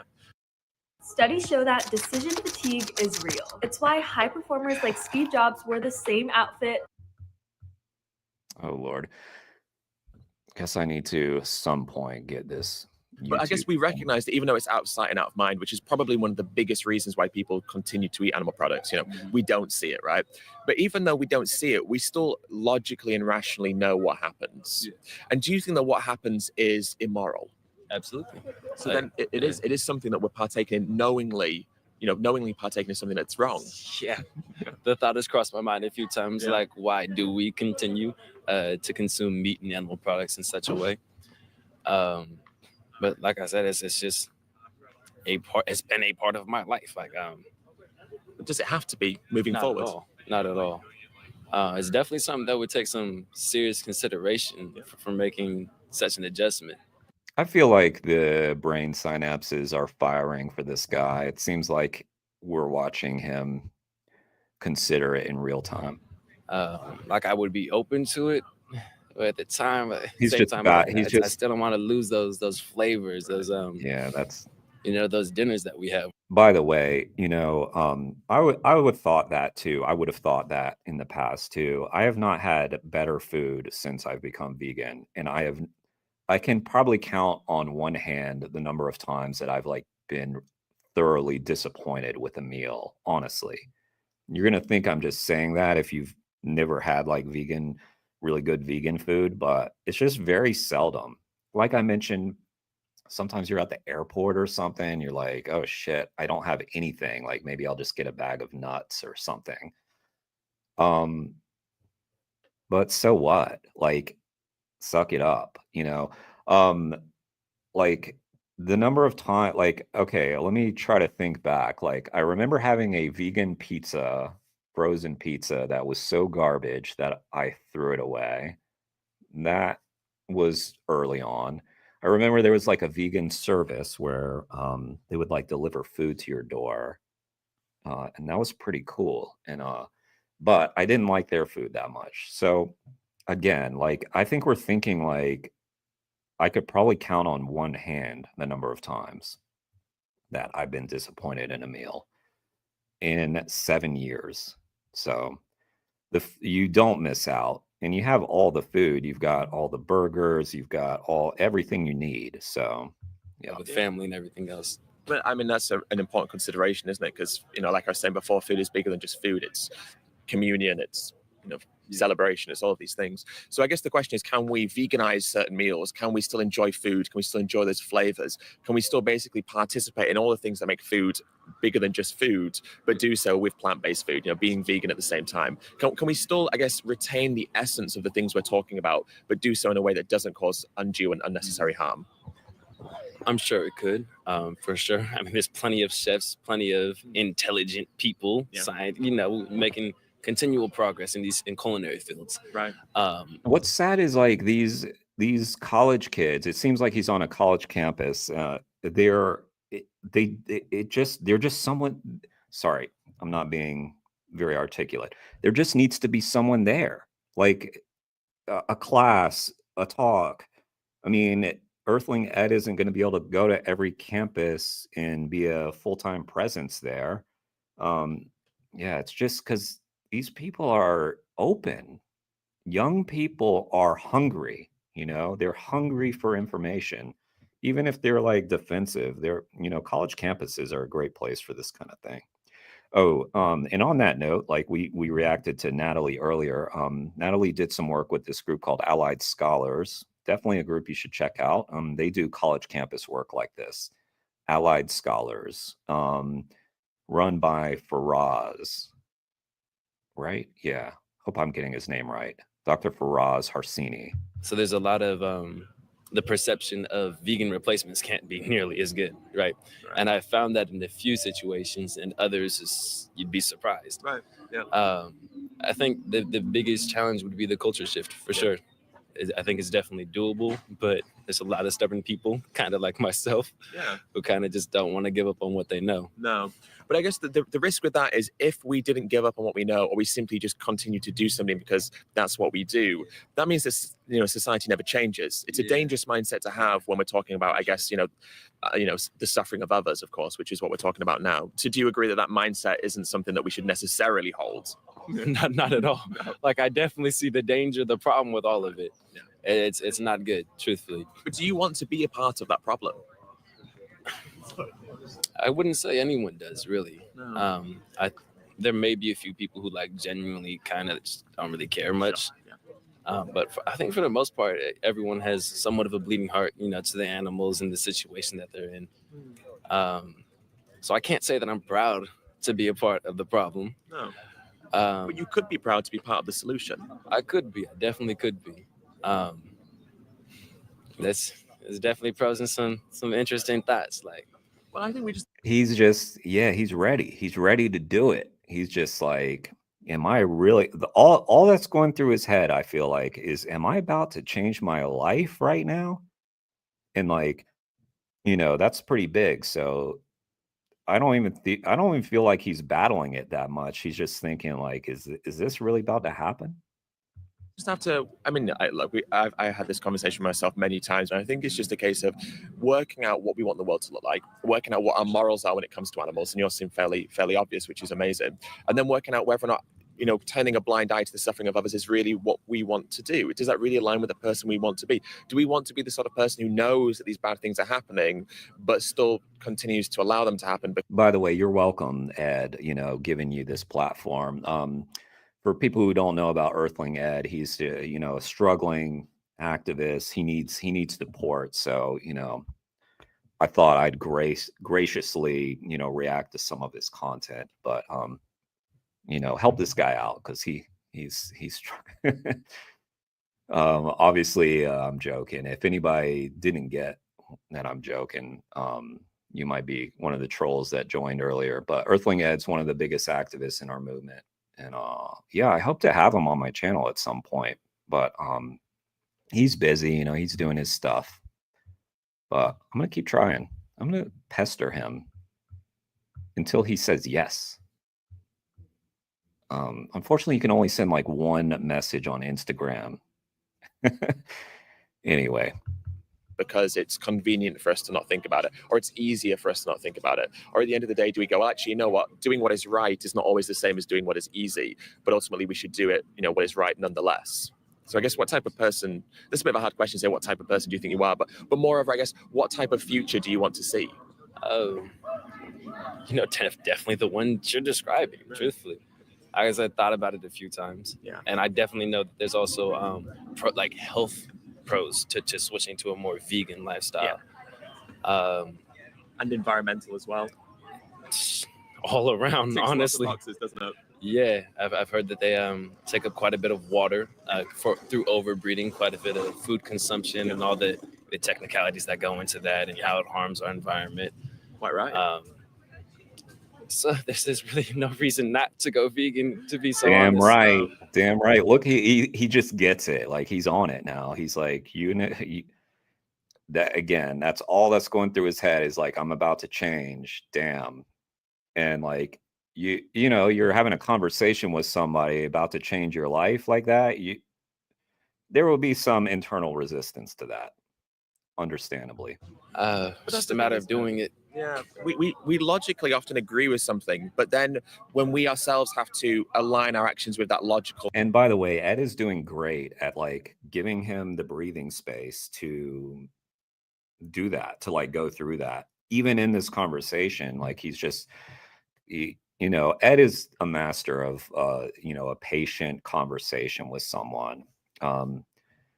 And he does really well with this style. Like, it's when he's got someone you know, when he's got someone almost there, I feel like he's a pretty decent closer. I feel like sometimes Ed struggles with the combative people, but they make great content. But you know, it's just not the best for his style. Like I've definitely seen him have great conversations with people who are being really combative, but this is Ed's wheelhouse right here. Whole thought process it can be hard because it feels like a daunting change and it can feel psychologically quite scary. So I always say just simplify it down. You know, choose the meals that you already like. Let's say you like pasta dishes, curries. I mean, I don't really know what food you like already, but think about the meals that you already like. And then see if you can just change the non-vegan elements for vegan elements. If you like burgers, just get a vegan patty. You like hot dogs, get a vegan sausage. If you like curries, take out the chicken and replace it with sweet potatoes and chickpeas. Just make really simple swaps that mean that you're not changing everything about your life. You're just changing certain elements. And then I think just say, look, I'm going to take it day by day, you know, and don't overbear yourself thinking, wow, I'm making this huge change that's going to last the rest of my life. Just say, you know what, today I'm going to eat plant-based. The next day I'm going to eat plant-based, and just take it day by day, you know, meal at a time. It's interesting because I've for quite a while now, I've kind of been getting sick of meat. Yeah. I had way too many barbecues at one point. I was like, all right, it's too much. I want that cleaner feel when I eat, right? So it's kind of something I've already shifted towards. But I think just probably taking it a step further would be the next place I go. I saw war. I saw bombing. I saw. Absolutely. I truthfully do not see myself cutting it out 100%, but I can definitely see minimizing Wait, it. what? Where was that? Where did that cope come from? Where it's a rarity of cutting it out 100%. The next place I go. Absolutely. I truthfully do not see myself cutting it out 100%, but I can definitely see my opinion just changed of this guy. Minimizing it to where it's a rarity, almost kind of like a treat. Is it a treat for the animals? Yeah. Is it a treat for the animals? Oh, Yeah. not at all. No. Not at all. But well said. You know, instead of consuming meat daily, once a month, you know, I think that's still like a huge improvement, I would say. Well, yeah, but why? It is a huge improvement. You know, I used to say the exact same thing to myself. After a few weeks of being vegan, or however long it was, I suddenly realized I didn't want to. But psychologically, I think saying, oh, one day I will do this, or I'll eat meat once a month, gives you a little bit of space to kind of like go, oh, this isn't this big thing. You know, I'm going to have meat once a month. I feel like that's definitely how it should be approached, because it shouldn't be treated like a huge thing or a chore. Like you said, one step at a time. So those minor adjustments until you big. How many animals need to die while you take your little steps? I hope Ed says something like that, but you know what? That would be pretty aggressive, and this conversation's going well. So maybe I'm not the right person for. It's a good thing that Ed's doing this, not me. Build to bigger ones, you know. And the thing to always remind ourselves is, if we're doing this for like a moral reason, you know, because we think what happens to animals is wrong. I mean, you've got to go in a minute as well. This can be like one of the final points. If we're saying, look, the reason we want to do this is because what happens to animals is wrong. Let's say that we have like 10 pigs, 10 dogs, 10 any species of animal walking past now. Let's say dogs, it makes it easier. And, you know, I'm the sort of person who just loves kicking dogs. You know, when I see a dog, I just want to kick that dog. And you go, Ed, kicking dogs is bad. You shouldn't do that. And I'm like, all right, you know what? Tell you what, these 10 dogs kicking past, I'm just going to kick 2 of them. All right. And I'll let the other 8 go. But let me kick 2 of them. And you would go, well, no, you don't kick those 2. You don't have to kick any of the dogs. Like, that's the wrong thing to do. Right. And so I always think when we talk about food consumption, we should view it similar. Obviously, only kicking 2 dogs over 10 dogs is better. But if I don't have to kick those 2 dogs, morally, I shouldn't. So if you are in a situation where you're thinking, well, you know, maybe I have that treat day today and I have that piece of steak, just go to yourself, well, how am I going to morally justify that? Because sure, 1 steak in a month is better than eating, you know, animal products every single day. But ultimately, for the cow who's been killed for that steak, kind of irrelevant for them, because they've still been killed for that steak. Yeah. So I think just viewing it from the perspective of the individual, the victim who would have been, you know, who will have been killed for that product that we're looking to buy, or who is being exploited for that product we're going to buy. And if we view it from their position, it makes it a lot easier to go, you know what, that treat, I'm going to, you know, not do that today. Yeah, sure. Yeah. What I'd love to do, maybe, if it's of any use to you, is just write down a few resources on your phone or on a piece of paper, just some like links to some food, maybe a couple of, you know, people I think are quite informative. And if that works for you, then it's something to maybe look at in your own time if you'd be willing to. Let's do it. All right, let's do it. Amazing. I can't tell if that guy was just being nice or trying to get out of it, but I feel like Ed did a really nice job on that one. And And like I said, I think that's kind of his wheelhouse. Like that's where he does well, is when someone's being also like really kind back. Like he has done very well at diffusing situations. There's that really popular video of his where he was at the rodeo. I think he did pretty well there too, but this is really better for him. All right, I have to use the restroom, but I'm going to keep going. Let me put on some video while I'm doing that. Let me see. What can we put on? Well, you know, since this channel started, because it was so this channel started as a, like a side project to Wayne Shung's channel. Let me go ahead and put on one of Wayne's interviews. And obviously his interviews are like an hour long, like hour and a half long, just like mine. So we're not going to watch the whole thing, but we can kind of let's tease one so that you guys can check out the interview later. Of course, you'll want to stay on my stream though. But let's see. He did one with Cam, who did Christspiracy, and I feel like that would be a good one to put on for a minute. Let's put that on for a sec while I be right back. Let's see. Share this tab instead. Okay, and I'll just be a minute. I'm also trying to see if my buddy will come on and join me on this stream, which would be fun. Okay. Here's All right, Ray. I'm super excited to have Cam Waters on the podcast. Cam is one of the directors of the film Carspiracy that came out. Gosh, it feels like yesterday, but I think it was like a couple months ago, was it? Was it over the summer? It came out in theaters in March, and then it released digitally on our site. It's first step of a long rollout that we're doing in November. Yeah, November. That's 11th. amazing. Okay, so it's very recently out on the Christspiracy website.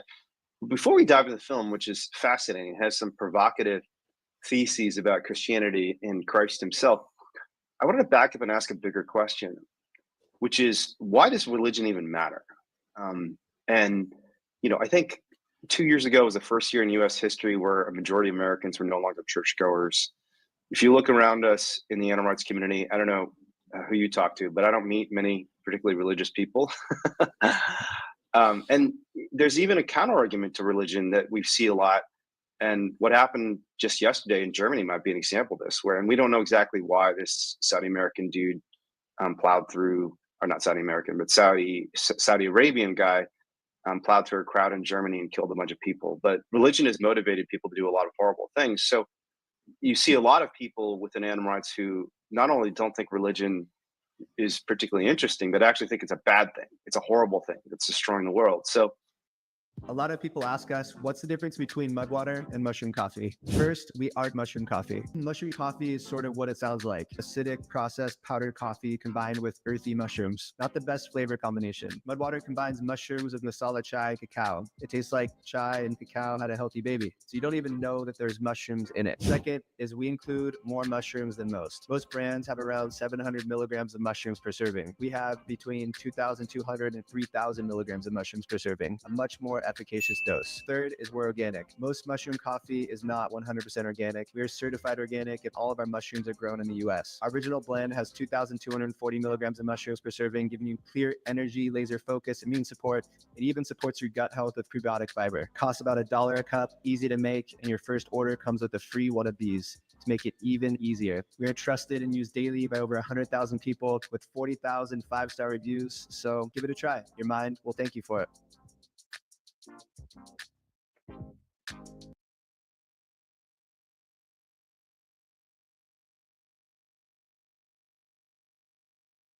The Wooble sent me some crochet kits to try out, and I've never used a kit like this before, so I'm really excited to see how it goes. Of course, I had to pick Fred the dinosaur. He is adorable.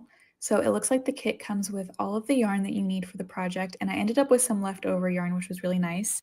And then I found this little envelope, which I'll open up in a second. And then they also provide a crochet hook and the stuffing.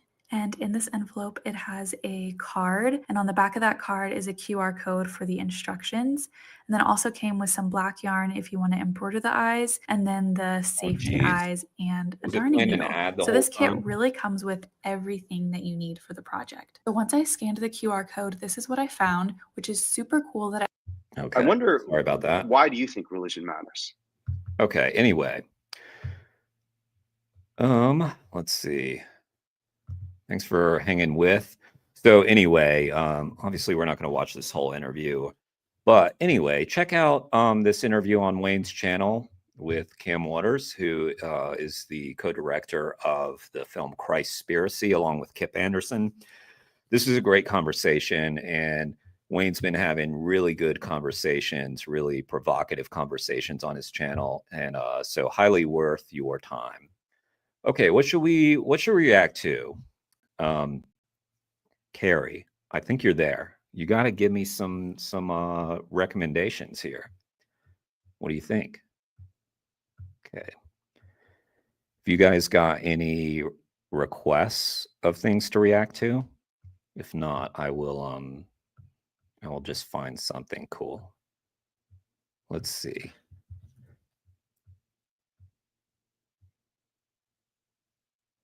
We got some more Earthling Ed popped up on my feed.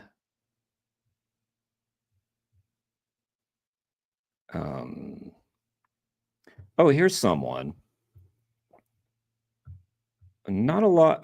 This guy is really popular, but not a ton of people will know about him in America anyway, or other places.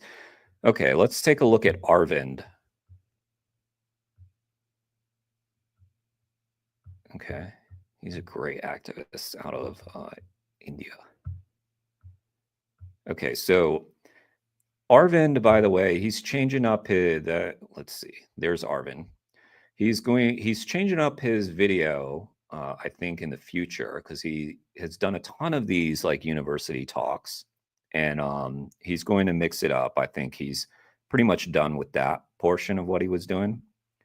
But anyway, there's a ton of great videos where you can see he's talking to people in classrooms and that sort of thing. So let's take a look. So my questions, I have like 3 sets of questions, and it might be a little controversial as well. Sure. Oh, good. So That'll my make first for good question content. is, don't you find it difficult to, first of all, your entire argument is based on the empathy, right? Like how much we can empathize towards animals, how much you would like to care about the animals. I understand that. I understand most of the people have a lot of empathy towards animals. But it becomes very difficult when the layers of culture, the layers of years of eating that sort of food, the years of the kind of taste that you have developed, the kind of food you're eating, and the kind of mentality a person sits, they watch a video related to the animals, they do feel bad for a minute or two. They go back out, and there's a sense of numbness that people get that is very prevalent in today's world. Agreed. That they go and they'll still go and eat that chicken burger that is present later on. So how do you get through to those people? What have you seen, or what tactics have you applied to get through to people that, okay, this is the cause beyond empathy? I do not have a magical formula for human apathy. It does not exist. At this point in time, okay, let me tell you from which perspective I come from and why I do what I do this way.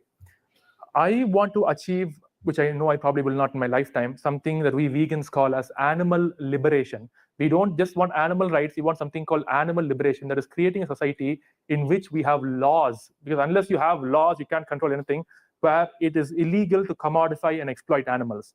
Now, to create these laws, I don't necessarily need everyone on my side.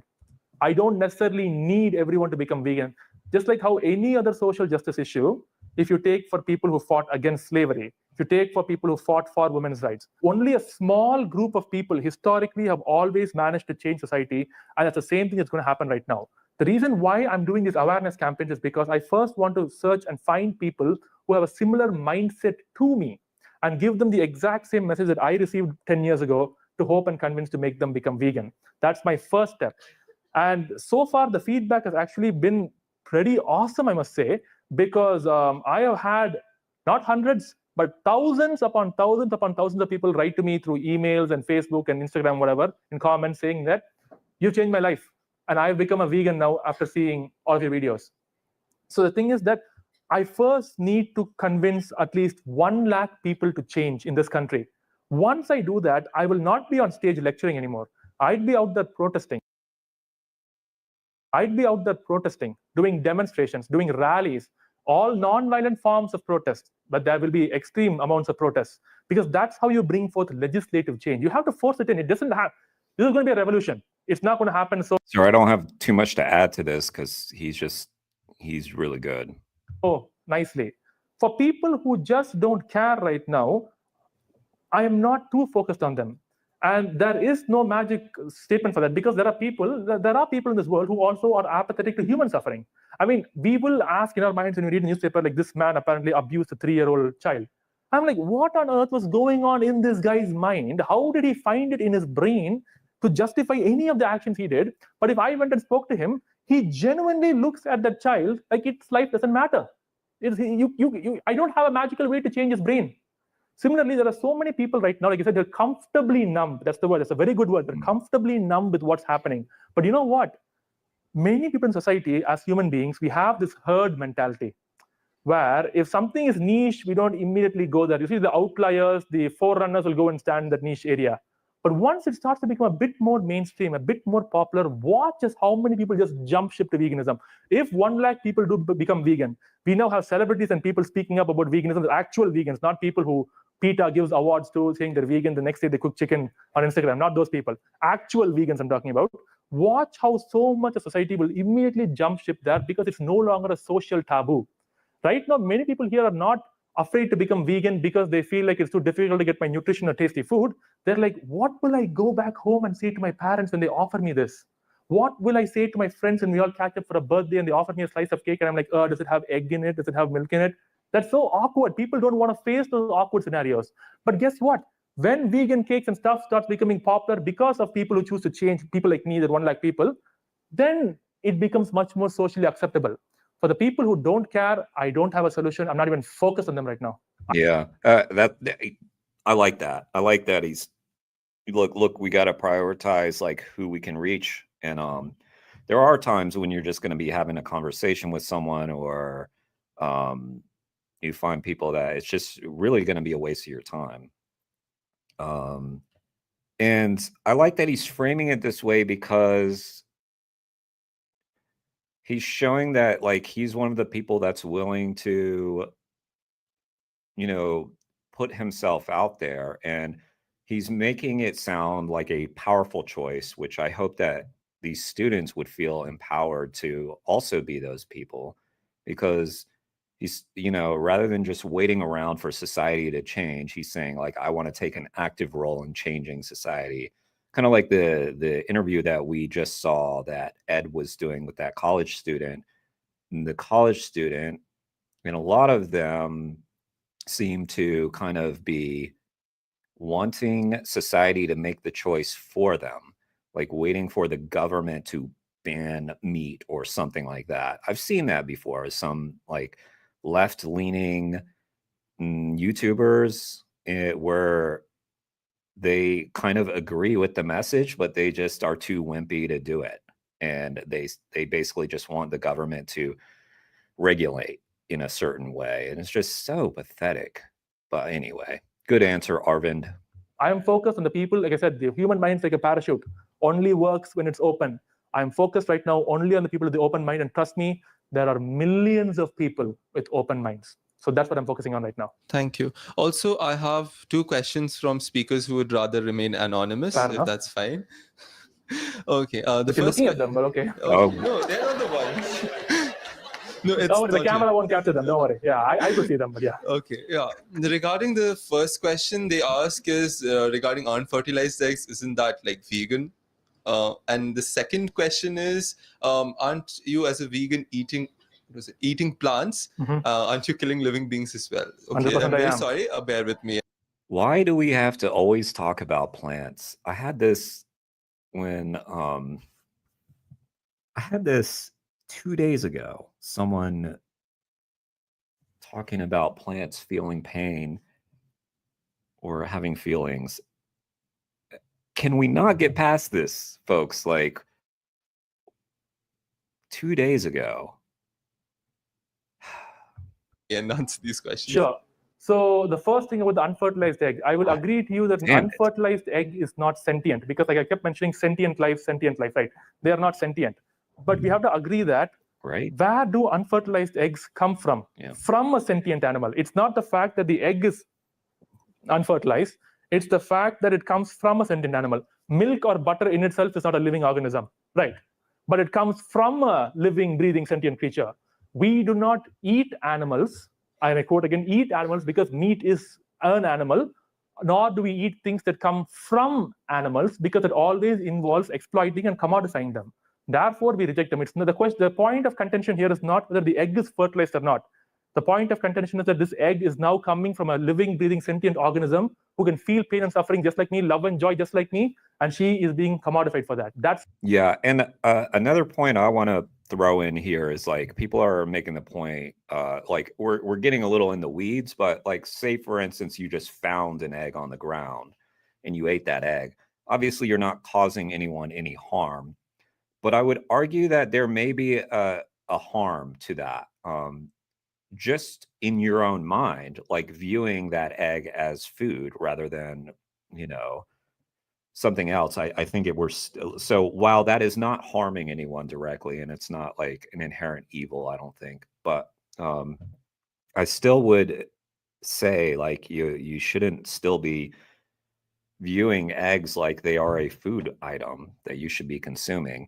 Well, I mean, and for one, like eggs are terrible for you. So, I mean, yeah, if you were like starving or something in these scenarios and you just found an egg, okay, but that's not a scenario where we're gonna. Well, it's possible, but we're not in that scenario right now. That's why we reject eggs. You get that point. Regarding plants, well, unless that person stands up themselves and we can go back and forth, it'll be hard for me to give an answer. But I'll try to do a short version of this. I admire your oomph, Carrie. You're always on something, building IKEA furniture, man. If that was, I was gonna sapling right here, right now, sapling over there. If that sapling was placed over here, and I told that sapling has kidney stones, would any of you believe me? No, because to have kidney stones, you have to have a pair of kidneys, right? If I told that this sapling could get a heart attack, would any of you believe me? No, because in order to have a heart attack, you first have to have a heart prerequisite. Now, if you say to me, this sapling or this plant can feel pain and suffering, is sentient, I'll ask you, okay, where is the brain and the nervous system and the ocular receptors, the sonar receptors, the olfactory receptors, gustatory receptors, tactile receptors, and all these organs required to feel pain and suffering? I had a guy tell me that plants can see. Like I was like, can see? Like, okay, where are the eyes? What are you talking about? Why do adults become so stupid when it comes to this stuff? I don't in this world. Get it.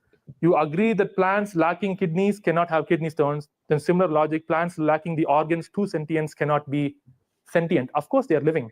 No denying that. It's impossible to live in this world without killing a living being. Think of it as a spectrum right now, okay? On this side, we have the most sentient and sensitive of all creatures, which would be you, me, and everybody in this classroom, human beings. I'm glad YouTube can provide you with some catharsis or whatever it is, Carrie. Yeah, you sound like you're a very busy person, and that's why sometimes like the gaming stream, like I was doing the other night, I feel like those are great. Like you can just kind of mellow and just kind of watch some, like with Gris, it was like watch this beautiful art and just kind of chill. And like that's a lot of the YouTube that I consume is just to kind of escape a little bit. We are so sentient and so self-aware with our brains, we can suffer in ways that other animals can't suffer psychologically. We can actually make a human being suffer psychologically much more in ways that other animal can never suffer. Below that, you have animals like killer whales, dolphins, then you have elephants and pigs, which are chimpanzees, very intelligent. Then the animals like chickens, pigs that we kill and eat. After that, we have something called as arthropods. You know what that is? Invertebrate animals, that is insects basically. Insects have You know, it's impressive. Thing about Arvin that I'm finding impressive right now is just that he's talked for so long. And I know I'm pausing, so I'm making it seem longer, but he hasn't lost his train of thought. You know, sometimes when I ramble like that much, I'm like, wait, what were we even talking about? Like, what was the question? And he's very on it. have a brain. They don't have a CNS like us. And if you ask me the question, can insects feel pain? The honest answer is science cannot say yes. We don't really know the answer that insects can feel pain or not. But science has proved that insects can respond to nociception, meaning that they are aware that there is a threat coming forward and make a response to that. Below that, you have snails and slugs. Mollusca is their scientific term. These creatures don't even have a brain. They have basic nerve ganglia around their body, and they can sense minute amount of sensory stuff, I guess, not much at all. Below that, we have bivalves. You guys know clams and oysters that open. These are insentient organisms. These are animals, by the way, in the animal kingdom. Like jellyfish don't have a brain. These are insentient creatures. Below that, you have fungi, plants, and then this unicellular bacteria. This is a spectrum. It's okay. Now, I have to kill to eat on this spectrum. I have no choice but to kill to eat. Should I choose over here or way over here? If I had a choice, where is suffering taking place and where is suffering 100% not taking place, I will have to choose this as a sensible option. Do you agree with that, or do you disagree? Does your friend agree? Is the question. I do hope they agree. Okay, just speak to it. I can hear you. It's okay. Yeah, I hope they agree, but kind of disagree in the sense that there have been demonstrations of plant life showing sentient nature. So I'm not really sure where. Could you tell me which demonstrations? Like anything particular? Any particular?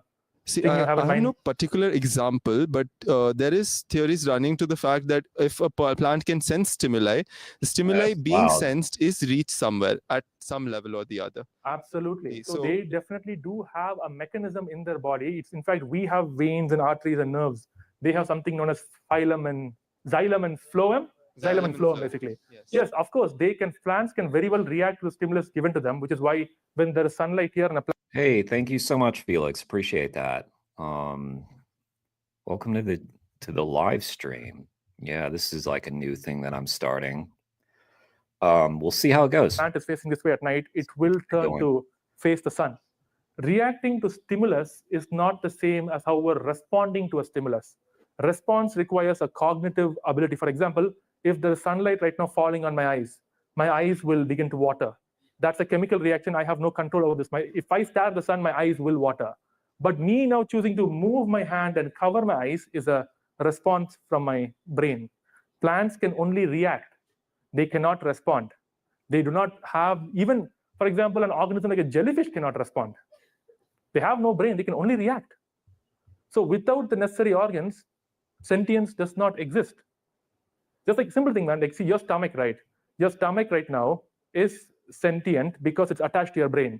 If we remove your stomach completely and kept it floating in this jar with some liquid here, is that a living stomach? Probably till the cells die out. But can that stomach feel hunger? Can it feel hunger? Like a stomach just hanging here? No. You think yes? No, no. No, right, yeah. It has to be connected to here. Simply, this is lacking means the feelings don't exist. That's my whole point. All right, nicely done. Yeah, that one, I honestly thought that one was kind of rambly, but Arvind is an incredible activist. So I left it on the screen so that you guys can go check out his channel. I wanted to bring up this other guy since we're in India right now. Let's check out this other guy because might as well just show off some of the great activists from around the world. Okay, let's share this guy. This is Voice of Vegans. And let's do that. Okay, this guy's great. I love this guy too. Voice of Vegans. Don't know his real name. Let's see. Let's take off that part. Hide that. Let's feature this comment because you know, that's nice. Thanks, Felix.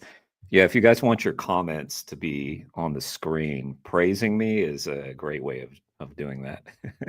I'm just kidding. But thank you so much, Felix. That's really nice of you. Okay, let me put voice of vegans, because I don't know, it's like not showing. I guess right now it is, but while I'm playing the video, it's not showing their name. So let me just make sure I'm highlighting these people. So there's Voice of Vegans. Check them out on YouTube. But let's take a look here. Or whenever I feel not productive, eating meat actually makes me. Yeah, I hope it's okay. I know the accents are strong, but the message is important. Feel better. How I see it, this is a very weak argument to kill someone. Makes sense. You are really good at articulating words. Here, I would like you to read the 7th point. Okay. To protect and improve the natural environment, including forests, lakes, rivers, and wildlife, and to have compassion for living creatures. I am specifically interested in this line, to have compassion for living creatures. Okay. So what do you think about that? And isn't it cool that they're just like, it's just like an army of activists spread out across the world. Some of them we know, some of them we don't know. People like James Durkin, who I didn't know until a few days ago. People like this guy who are just doing the work. It's cool. I mean, I know that there are people who feel very pessimistic about this having the change that we want, but I feel like we just got to give it some time. Do the best activism we can in the meantime, but I wouldn't write this stuff off. Compassion towards living creature. That's gonna be like a polarized topic for me. Yeah. So like talking about compassion towards animal, like I'll put that in 2 boxes. Okay. One, animal which is used for meat and other consumption. Yeah. Second, animal which are into the wilds and which are not commercially produced for meat consumption. So I feel it's more polarized towards the function that animal serves to humans at the end of the day. Like I'm having trouble following. In those 2 categories, where would you place a dog? Dog is not in the wild, okay, and a dog is someone who's not produced for consumption. So where do you place the dog? Or there's a 3rd category as well. Okay, where do I place the dogs? Stray dogs, yeah. Stray dogs. I'm a person who actually kind of protects stray dogs. So like I'm into like stray dogs rescue. So they should also be protected. In addition to wildlife animals, even stray dogs should also be protected. Is what you're saying? Yes. So like I won't say like everyone should do that. Yeah. Like I'd say not to hurt those animals, not to hurt those stray dogs. Okay. Yeah. At least be neutral to them. At least be neutral to them. Okay. So I agree on that point. Now the other side which you talked about, that there are some animals who are used for consumption. Yes. Right. So why do you think that action of hurting animals, because irrespective of the fact that whether we are using them for consumption, they are subjected to pain and suffering, right? Why do you think that act is justified? Why do I think that act is justified? There are multiple reasons. Yeah. So reason number 1, like it is a key essential source of a lot of medicinal use. Hey Doggo, do you mind if I shout you out our video? Just want to make sure you're cool with your identity and everything. For example, we use like the bones of cows and other animals for a lot of medicinal purposes, including like if you take an example of the regular medicine pills that we take. Like for example, I don't remember, like no medicine is coming right now in my mind. Okay, I take your point. So animal testing largely, and also animal products are used in creation of a lot. Okay, cool. Yeah, so Doggo here in the chat, just want to let y'all know we did a really cool video together talking about the sled dog industry. And you can go on my channel and check that out. So Doggo here spent time in the sled dog industry and was a whistleblower. Pretty amazing. So anyway, that was very eye-opening, because to me, you know, where I live, sled dog racing isn't a thing. And so it's just an overlooked form of exploitation in our movement. But go and check out those interviews. I think the video is called Sled Dog Racing is Decadent and Depraved. I named that after the Hunter Thompson article on Kentucky, the Kentucky Derby. Excuse me. And then we did a follow-up one. So yeah, there's a couple of cool videos to check out there. So 2 of them. A lot of medicines and vaccines. I take your point. Yeah. Okay, and another thing is like the nutritional value. If we take an example of milk, like I understand there are a lot of alternatives for that, but I feel the plant-based proteins and plant-based calciums are not proper calciums. like it's not a complete calcium. So for example, like if I have to take a plant-based protein, I have to consume 4 to 5 different type of things to complete the protein sources. By the way, I know this has nothing to do with it. I'm freezing because I have the heat off because I don't want that sound, but I might have to crank it. Here, I'm gonna let this play for a second. Say complete calcium, I think you want to say complete protein. Sorry, complete protein. I'm sorry. It's my bad. Like there are good plant-based calcium sources, but yeah. Calcium is anyway a mineral, but I get your point. Essentially, what you're trying to say that the amino acid profile in plant-based sources is not complete. So one is the medicinal use, second is the protein. Any other reason? Any other reason? No other reasons. Yeah. So I'll address the second point first. The first point, let's address that one. So you talked about medicinal uses, and that is a big problem that we have today. And probably no problem, Doggo. Even as an animal rights activist, I do not have a perfect answer to that. I have some philosophical answers. I'll not get into that. Bringing it to my attention. But I would choose not to discuss that today. The reason for that is that 95% plus animals that humans abuse are the animals that we eat. Less than 5% are the animals for various other reasons, including medicinal purposes, right?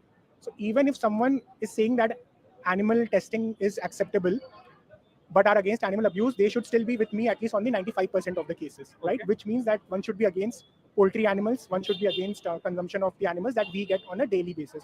Medicine is anyway, like it's not something that, it's not the demand which governs the supply, so there's economic forces as well there. That will be taken care of more with protest, but yeah, I get it, that probably not a definite solution as of today, we will come to that, but it's a very small problem to address, right? The bigger problem is the higher consumption, and more than that, the mindset that we have that it is whether the act in itself is justified or not, right? In that you talked about protein, right? That we have to like, we don't get complete sources from plant-based food as well, right? And that has been actually busted now, that it was a conception that people had. So all plant-based sources, they have all amino acid profiles in varying quantity. The way we eat food, it's not like we consume a food from a mono source, right? We consume food from multiple sources. Like in Indian household, we consume his video rice and dal. very well What done. is the average protein requirement for an adult, do you think? Close to 24 grams a day. No, it's actually more than that. It's around 50 to 60 grams, can be 80 grams, 50 to 80 grams, depending on height, weight, and a lot of other factors. I think 24 is like the minimum amount of protein that you have to consume every day. So maybe below that you will fall. And you know, I haven't seen his videos for a while, but I thought of him when we featured Arvin.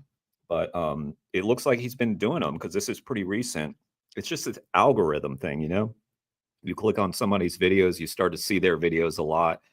And I guess I hadn't clicked on his videos in a while. And so I just kind of hadn't seen him for a while. Protein deficiency category. But optimal range is around 50 to 80 grams, depending on the weight and the height and everything else, sex and age. And that is very simple to get from the traditional Indian plant-based diet. It's not even a consideration. I understand that if a gym bro comes to me and talks to me about protein because they are trying to hit 140, 150 grams, for that person also, I can give you a diet who can consume 150 grams of protein. I consume 130 grams of protein on a daily basis. How I see it, he's actually this is a very weak argument to kill someone. I don't do that. Makes sense. You are really good at articulating words. And it shows, but, I guess. Yeah, like coming back to the point, I kind of have an emotional connect towards consuming meat. So I'm coming from a background of mountaineering. So I've been into a lot of remote places in Kashmir. Like from there, like I started consuming meat on a hyper regular basis, on a cultural basis, like hanging out with a lot of my friends from different cultural backgrounds. Eating meat have actually helped me connect with those people. Like usually the occasions, like for example, I can take an example of Ramzan. So like in that kind of scenarios, I can't differentiate myself. So it have actually kind of a lot of psychological triggers in. So like whenever I feel sad or whenever I feel not productive, eating meat actually makes me feel better. So in that sense, I do consume meats. You use meat as a tool to have social connections. That's one.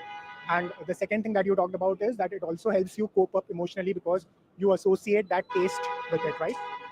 Which is understand. I think a lot of people, like for example, consume chocolates. Yeah.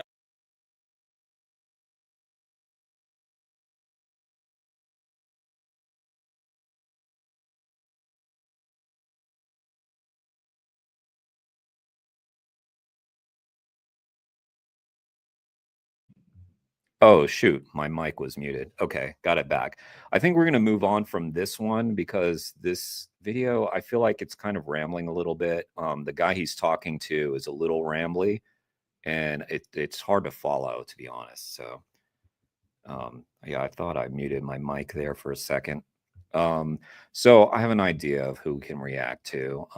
He's one of the earliest people I interviewed on my channel, and he had taken some time off and just came back. So he's got a new video, and I have not watched it yet. So let's take a look at his new vid. This is Danish.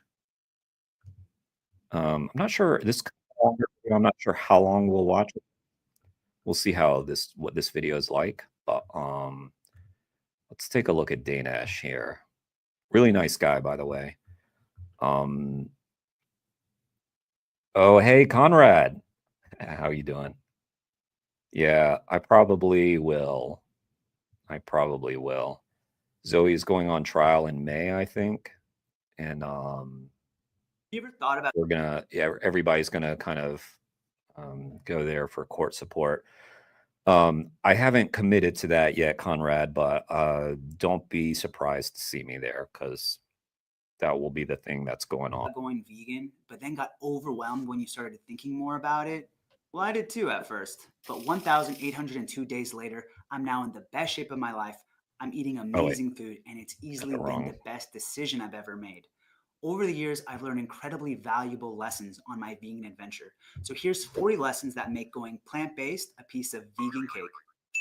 Lesson 1. If you've been vegan for any amount of time, you know the most common question you get asked is, where do you get your protein from?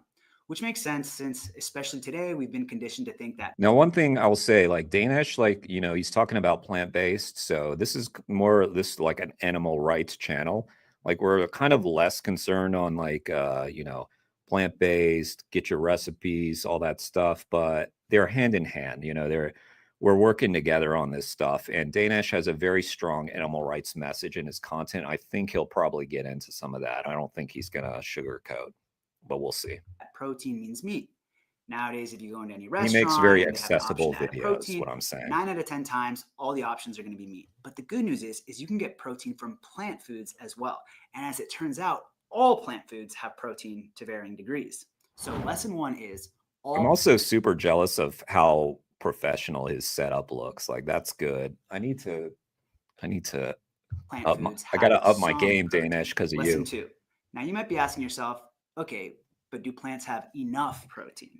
And that was a big concern for me too, especially since I was an athlete back in college and I've always loved working out and going to the gym. But after doing some research, I realized that getting all the protein I needed on a plant-based diet to maximize gains and feel my best was easy. And now I'm in the best shape of my life. Most of the time, I don't even think about protein anymore. Yeah, Beans, you don't have chickpeas, to and think lentils, about it which, at by the all. way, are called legumes, Unless you're like and they be used a trying lot, to are all great build sources of protein, gains, to then name a yeah, few. maybe you're So like, lesson 2 okay, is you can make sure I easily get all the strong protein to protein build in every muscle on meal. a plant-based diet. Lesson 3. I remember when I was a kid buying protein powder for the first time, my friends told me, all right, whatever you do, just don't buy soy, get whey. Soy gives you boobs. So for years, I avoided anything soy related. But then I started to look into I the never research heard around that. soy and found that not only was that a myth, but soy Now foods I have do. Now I tons hear of that. benefits. They're full of high quality protein, they're Yep. rich in nutrients, including B vitamins, fiber, potassium, magnesium, and you can enjoy soy in tons of its different forms, including tofu, soy milk, edamame, or tempeh, to name a few. So lesson 3 is, don't be afraid of soy. Lesson 4. I used to be one of those guys that would look at the options in a restaurant and never look twice at the tofu option. After all, it's bland, gross, and everyone dunks on it. But since going vegan, I've realized there are so many ways to eat tofu and so many ways to flavor it to make it taste amazing. Tofu is whatever you do with it. Tofu will take the flavor of anything you put on it, and you know, you can make it textured to be really tough, like to mimic the kind of texture of meat, or it can be very almost soup-like, that it can be that much of like a gel. And I mean, I know I'm speaking to the choir right now, but I mean, tofu, I probably thought this way too before going vegan. I've had tofu scrambles, fried tofu, Yep. barbecue tofu, tofu and sauces, the list goes on. So lesson 4 is tofu is versatile and can taste amazing. Lesson 5. I loved using dairy to get a huge boost in protein, and I was really disappointed to see that almond milk has almost no protein. Well, then I realized that a cup of soy milk has 8 grams of protein. Yeah. And so since then, it's been my go-to milk for oatmeal, coffee, and smoothie bowls. Not only that, but it uses 95% less water than cow's milk, so it's climate friendly as well. So lesson 5 is soy milk is the best milk alternative. Yeah, I actually agree with him on soy milk being the best. I'll also throw in pea protein, like pea milk. Like it's harder to find, but yeah, sounds funny to say pea milk, but milk made from peas obviously is pretty high in protein as well, I think, and also hemp milk. There's just all kinds of different plant-based milks. Alternative. Lesson 6.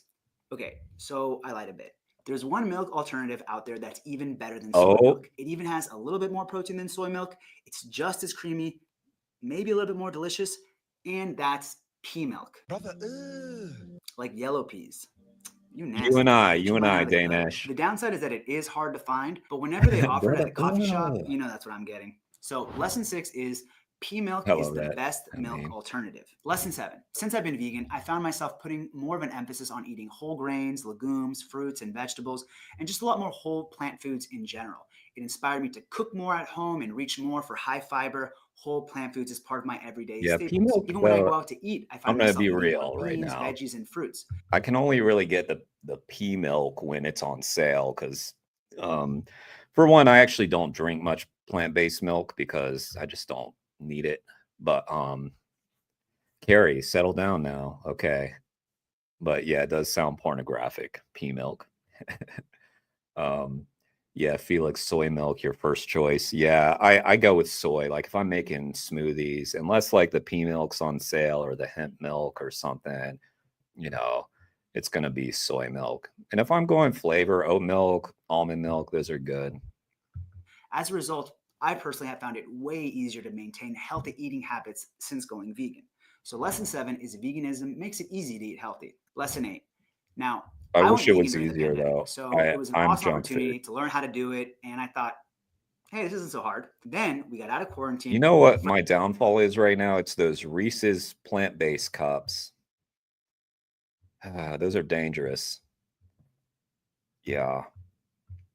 Luckily, they only sell them in a few places, but Friends started wanting to hang, and damn, did things start getting more challenging. So I found that personally, the hardest part about being vegan is not the food, but it's the social situation. So there's a couple of solutions. You can eat in advance. You can try to make sure you go to a vegan restaurant or one with vegan options, or you can work with the waiter to see if they can make something special for you. So lesson 8 is one of the hardest parts about being vegan is not the food, but it's the social situations. So plan accordingly. Lesson 9. When I first went vegan, I said I was going to make exceptions when I traveled. I haven't because had that much I trouble. didn't want to miss But out on all the incredible. I'm willing to ditch friends because of this. So not everybody is willing to do that, but yeah, I've ended friendships, relationships over this stuff. Traditional food that was out there. I mean, come on. Eating Carrie, is one of the best no parts coffee? about traveling. Well, during my There's your mistake, Carrie. You wanted to get powered up. If you had just had some coffee that morning, you wouldn't even have to, eat all that food the day before because the coffee would have done it for you. nearly 5 years of being vegan, I've made it a challenge for myself to find vegan versions of traditional foods wherever I go. And I've been consistently amazed at what I find. Sometimes the traditional dishes are naturally vegan anyways, and sometimes they've been veganized by swapping in ingredients. So safe to say, eating has still been one of the best parts about traveling, vegan or not. And Yeah. I've got a handy tip so that y'all can have the same success while traveling. Happy and that's cow. coming up later. So lesson It's 9 gonna be is Happy Cow. you can find Let me tell. I'm amazing going to tell you a story. I think I talked about this on my channel, but I've traveled around. I specifically remember my trip to Korea was unbelievable because of partly because of using Happy Cow to travel around and just find all these like hole in the wall vegan restaurants in Seoul. It was amazing. Like because I didn't have a vehicle. I was just walking around the city, walking all over that city. And because of Happy Cow, you could find all these little places. And so I was down in these like little nooks and crannies of Seoul, like places you would never see. And that was such an adventure. And it felt good doing it. And great vegan food in Seoul, by the way. food, even when you're traveling.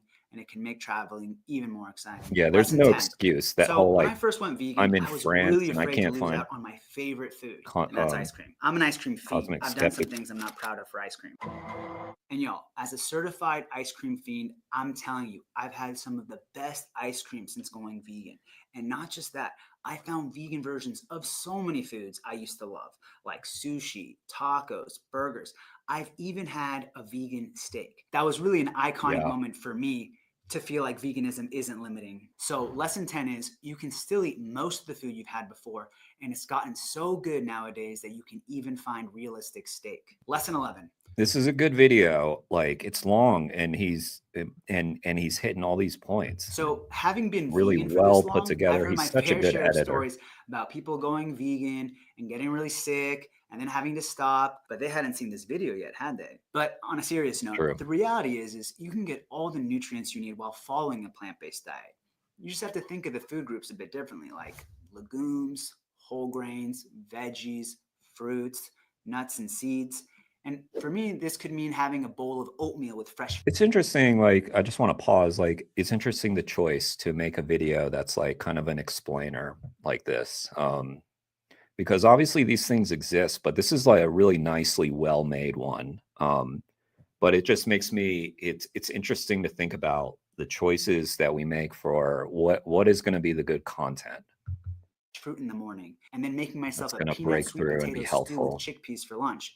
And as long as you're getting a variety of all those different food groups, you'll be fine. Now, you might be thinking, no supplements? Well, that's the next point. So lesson 11 is you can get all the nutrients you need on a plant-based diet. Lesson 12, what about supplements? The reality is there's only one nutrient I always see as a must supplement, and that's B12, which is super easy to do. However, plant-based doctors tend to recommend supplementing vitamin D as well as a plant-based omega-3 from algae. So that's what I tend to do. And let's be real, this isn't unique to eating vegan. I've honestly not heard that many people recommend the algae omega. I have done them in the past. Like, you can get an algae supplement, which gets your omegas. But I haven't heard a ton of doctors say that that's entirely necessary. I've heard some, like Dr. Clapper, I believe, say, you know, I kind of lean towards it. I recommend it. I'm not sure though. I don't, what do y'all think? Because I'm on the fence. I'm not sure if they're necessary. The majority of my non-vegan friends also consume different types of vitamins and supplements. So lesson 12 is that B12 is the most important nutrient you should supplement, but you should also consider supplementing vitamin D and algae-based omega-3. Another couple of pitfalls that can happen is that, for instance, we don't think of iodine that much. And if you eat food with iodized salt, you'll get your iodine. But there are some other nutrients to think about. One of the things that when I went vegan, someone gave me a book. This really nice couple gave me a book that was like, here to avoid all the pitfalls of changing your diet, because any diet you're going to have some change. So some things to consider, paying attention to, are iodine, also zinc, especially if you're a men. Men lose zinc more, women lose iron more, and you know why.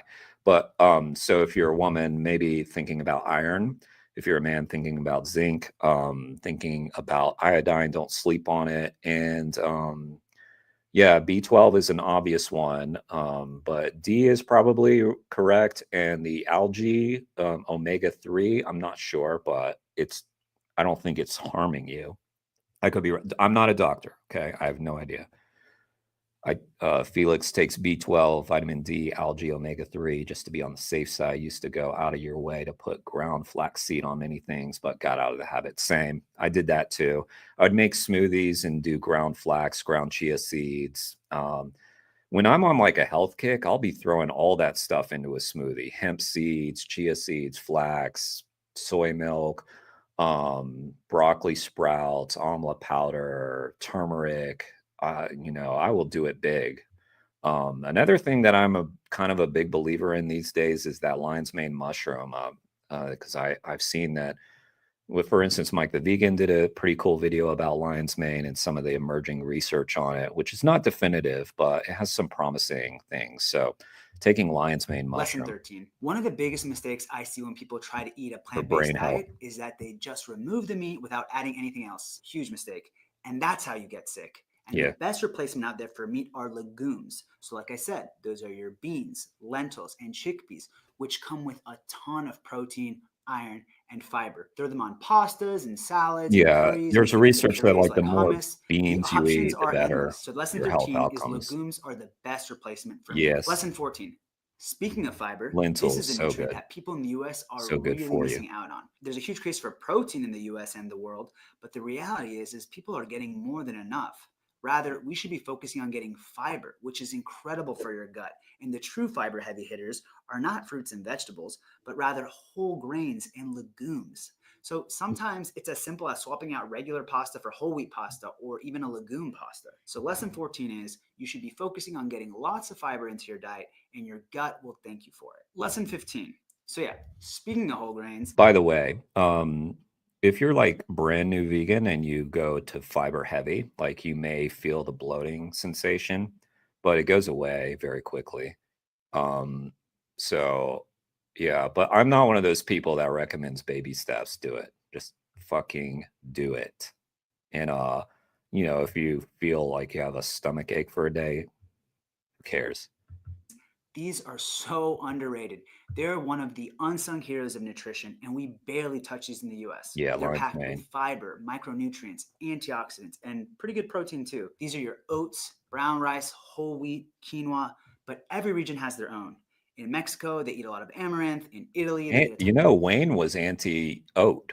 Wayne was telling me, like, when I was like putting oats in my smoothie, he was like, you shouldn't do oats because they have a high glycemic index or something like that. He's real on that glycemic stuff. I don't know anything about it. But anyway, Wayne is I'm talking about Wayne Shung, and he's in incredible shape. But so I wouldn't ignore anything he says, but I think oats are good for you, Wayne. Pharaoh. In the Middle East, there's a lot of bulgur and farike. As a general rule, if you're ever eating white rice, try swapping it out for a whole grain. So lesson 15 is that whole grains are massively underrated and we should be eating more of them. Lesson 16. An underrated crime of the dairy industry is that they've made us think that you can't get anything creamy without dairy. And that was hard for me to stomach because creamy foods were my favorite. Remember how I was talking about ice cream? So when I started looking online for recipes for creamy vegan foods like Alfredos or risottos, I started seeing all the different plant foods people would use to add creaminess to their food. I had the best vegan cheesecake the other day. Oh man. Yeah. I don't know who made it, but it was at a restaurant that I go to, and Foods, damn, tahini, that was good. plant-based milks, coconut creams, And the vegan one at the cream, store, the Dare vegan, or sorry, Daya, no, Daya, the Daya vegan cheesecakes are really good. Sorry, there's a company also called Dairy or Dare, and they're a vegan cheesemaker, and they might have made the cheesecake. Check them out. It's like Dare with umlauts over the E, and they're an amazing vegan cheesemaker, and I think they're sold in Whole Foods nationwide. blended almonds, blended cashews.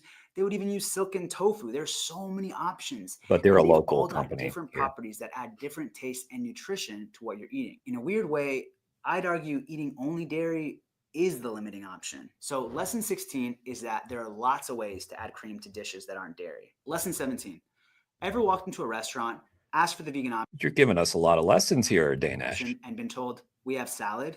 It's like, okay, first of all, how dare you? Jokes aside, vegan food isn't just salads.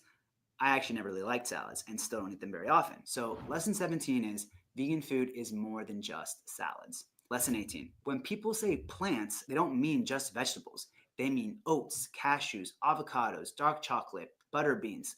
So a lot more goes into it. So lesson 18 is vegan food is not all vegetables. Right. Lesson 19, as a matter of Everything. fact, It's I used to be every one kind of those meat, food. rice, and veggie guys. So when I would meal prep for the week, I'd always follow that Except beef, formula. and To be honest, dairy, before going vegan, I didn't obviously. have a lot of variety in my diet, which is, a bit weird when you think about it. But now I eat so many more foods that I Yep. either barely ate or didn't eat at all before. So Yeah. dates, peanut butter, chickpeas, flax seeds, berries, mango. It's one of the weird things that happens when you go vegan is you would think you're cutting food out of your life. And obviously you're limiting, you don't want meat and dairy. But by doing that, you've opened up a whole new range of foods that you get into and that you would never have eaten before because you were, on that everything's going to be gross kick, Waffle, tahini, mushrooms, different types of seeds, curries, and tofu. So lesson 19 is going vegan has expanded the different types of food I eat daily. Lesson 20. So this lesson is, yes, you can still eat chocolate. The main ingredient is cacao, after all, which comes from plants. Dark chocolate is almost always vegan, and every day you can find more milk chocolate made with plant milks. So lesson 20 is, you can still eat chocolate. Lesson 21. So I lived in Milan for a few months, and people told me I was going to really struggle in Italy since I wasn't going to be able to eat pasta. Luckily for me, the pasta I found in Italy was almost always vegan. Even cooler, they had tons of gluten-free options there, made from peas, lentils, buckwheat, you name it. And a lot of people seem to think that pasta is made with egg, but I found pasta with egg to be the exception. I'd go as far to say Felix. that I eat way more pasta and different varieties of it ever since going vegan. So Just like lesson he's 21 saying. is pasta is vegan, usually. Lesson 22. You might be thinking that going vegan is complicated. You got to carefully plan all your meals, and that's just not the kind of time you have. Damn. But what I found is that in general, as long as you're eating a wide variety of whole plant-based foods, It's not the kind of all time the you food have. groups, you'll be Damn. fine. So lesson 22 is, as long as you eat a wide variety of whole plant-based foods most of the time, you should be fine. Lesson 23. But isn't a vegan diet full of processed food? So the other thing is also when you get you're going to get sick sometimes. Like, remember when you were a meat eater, you got sick sometimes. It's not always because you're vegan or that you were eating meat, so a lot of these people will just rush to blame their diet. But if you have to adjust your diet a little bit, you can still make it vegan, Well, the reality is there are more and more options every day that fall under that category, but it doesn't have to be all whole foods or all processed foods. The way that I've made it work for me is I find myself eating about 80% whole foods, and then I'll delete a vegan cheeseburger. So lesson 23 is you can have the processed food every now and then. It's okay. Everything in moderation. Lesson 24. Hang on. Let me One dead giveaway. slow down. Danish. Calm down. I got to show them something. Okay. If y'all aren't following vox.com, they're the news source that's doing the most reporting about animal agriculture, plant-based. Let me show y'all this story that just came out. Is this popping up? Yeah, there we go. Okay. We'll get back to you, Danish. Don't just be chill. It's going to be fine. All right. This is Marina Bolotnikova, she is the rock star, I would say, of reporting on this stuff. So you're being lied to about ultra processed foods. Go read this article if you haven't read it. It's so great. Blowing the lid off this nonsense about processed food, which, by the way, meat is a processed food typically. I mean, that has to be. So anyway, all right, I digress, but let's get back to Danish. And yeah, follow Marina Bolotnikova on social media and read her stories because they're great. And they have a number of reporters who are working on that stuff over there at Vox. Not Fox, okay? Do not start consuming Fox News, okay? I mean Vox with a V. All right, let's get back to Danish here. That someone is vegan or has dabbled is if they know what nutritional yeast is. Look, I had never even heard of this stuff before going vegan, but it's this secret ingredient that can level up a lot of vegan dishes. Essentially, it's a savory powder that has a subtle cheesy flavor, and it's full of protein and B vitamins. You can throw that on popcorn, salads, potatoes, or add it to sauces. So lesson 24 is nutritional yeast is a hack that can make your food more cheesy, and it packs a punch of protein too. Lesson 25. Have y'all ever heard of the blue zones? They're known for being the areas. If I game later, would anybody be interested in watching it? I just want to make sure, like, when I'm doing these things, like, they have, like, people are getting something from them. I have the game Alien Isolation that I'm working through. It's such a good game, but it's so hard. But anyway, I might stream that later. There's also a horror game that Carrie was in the chat for, and then my stream broke. But anyway, that seemed like that was going to be a good game. I'd probably start it over. And if anybody has recommendations, and by the way, if any of y'all have recommendations of videos you want me to react to, let me know. Let's see. Well, let's continue. We're getting some good lessons here from Danish. Look, Danish has been vegan for 1,802 days. He's counting the days. In the world where people consistently live the longest out of anywhere. A lot of them live up to 100. All right, as long as you're Something there, I found Carrie. out during the course of being vegan is there's one food in particular. What game should we that's linked do? to What living kind of a game really do you long want to time. see And in tonight? the blue zones, they eat a lot Or of this today food. for Not only you, I that, guess. but this food is one of the cheapest out there. It's tasty, it's satisfying, and you can find them in every supermarket. What is this mysterious food? Well, it's legumes, which, like I said before, beans, lentils, chickpeas, split peas. So eat them canned, from dried, in your hummus. Just make sure to get these in. So lesson 25 is legumes are some of the healthiest foods you can Hey, eat. that's Lesson nice. 26. Hang on. One way to add legumes to any diet Calm is down, with Dinesh. I need to feature this comment. That was nice. I think she meant mom. Usually I'm mom and have to pay attention, so I don't mind. This is easy and your voice is nice. Thank you, Carrie. That's so nice. Let me get Danish back on there. Where's my comment? Did it go away? Oh, yeah, we were all talking about soy milk. There we go. All right. out for legume pastas. If Legume I, pastas by like the way, if chickpea I pasta, game lentil though, I'm gonna pasta have to end this become more and stream more and commonplace and make it really oh, easy mod for a to up lot your of plant vegan protein and channels. legume intake. I'll So make you lesson my 26 mod is if you that want to do legume that. pastas are an easy way to get Actually, more no, legumes into you your need diet. you need Lesson to just 27. be able to. Don't Have you worry, ever been there's confused nobody by the in my whole channel. I concept don't of need a eating mod. fat? Is it good for you? Is it not? Well, here's the thing. And Fats they are an control me. essential I kind of nutrient, and one of invite the it. key Where are reasons the that we troll? need They were fat here in the is because beginning. many nutrients are fat soluble. That means that you need fat in the meal to absorb those nutrients. Y'all So make missed sure you're it. If you always just including a fat joined, source in your we meal. had a couple of good trolls fighting us.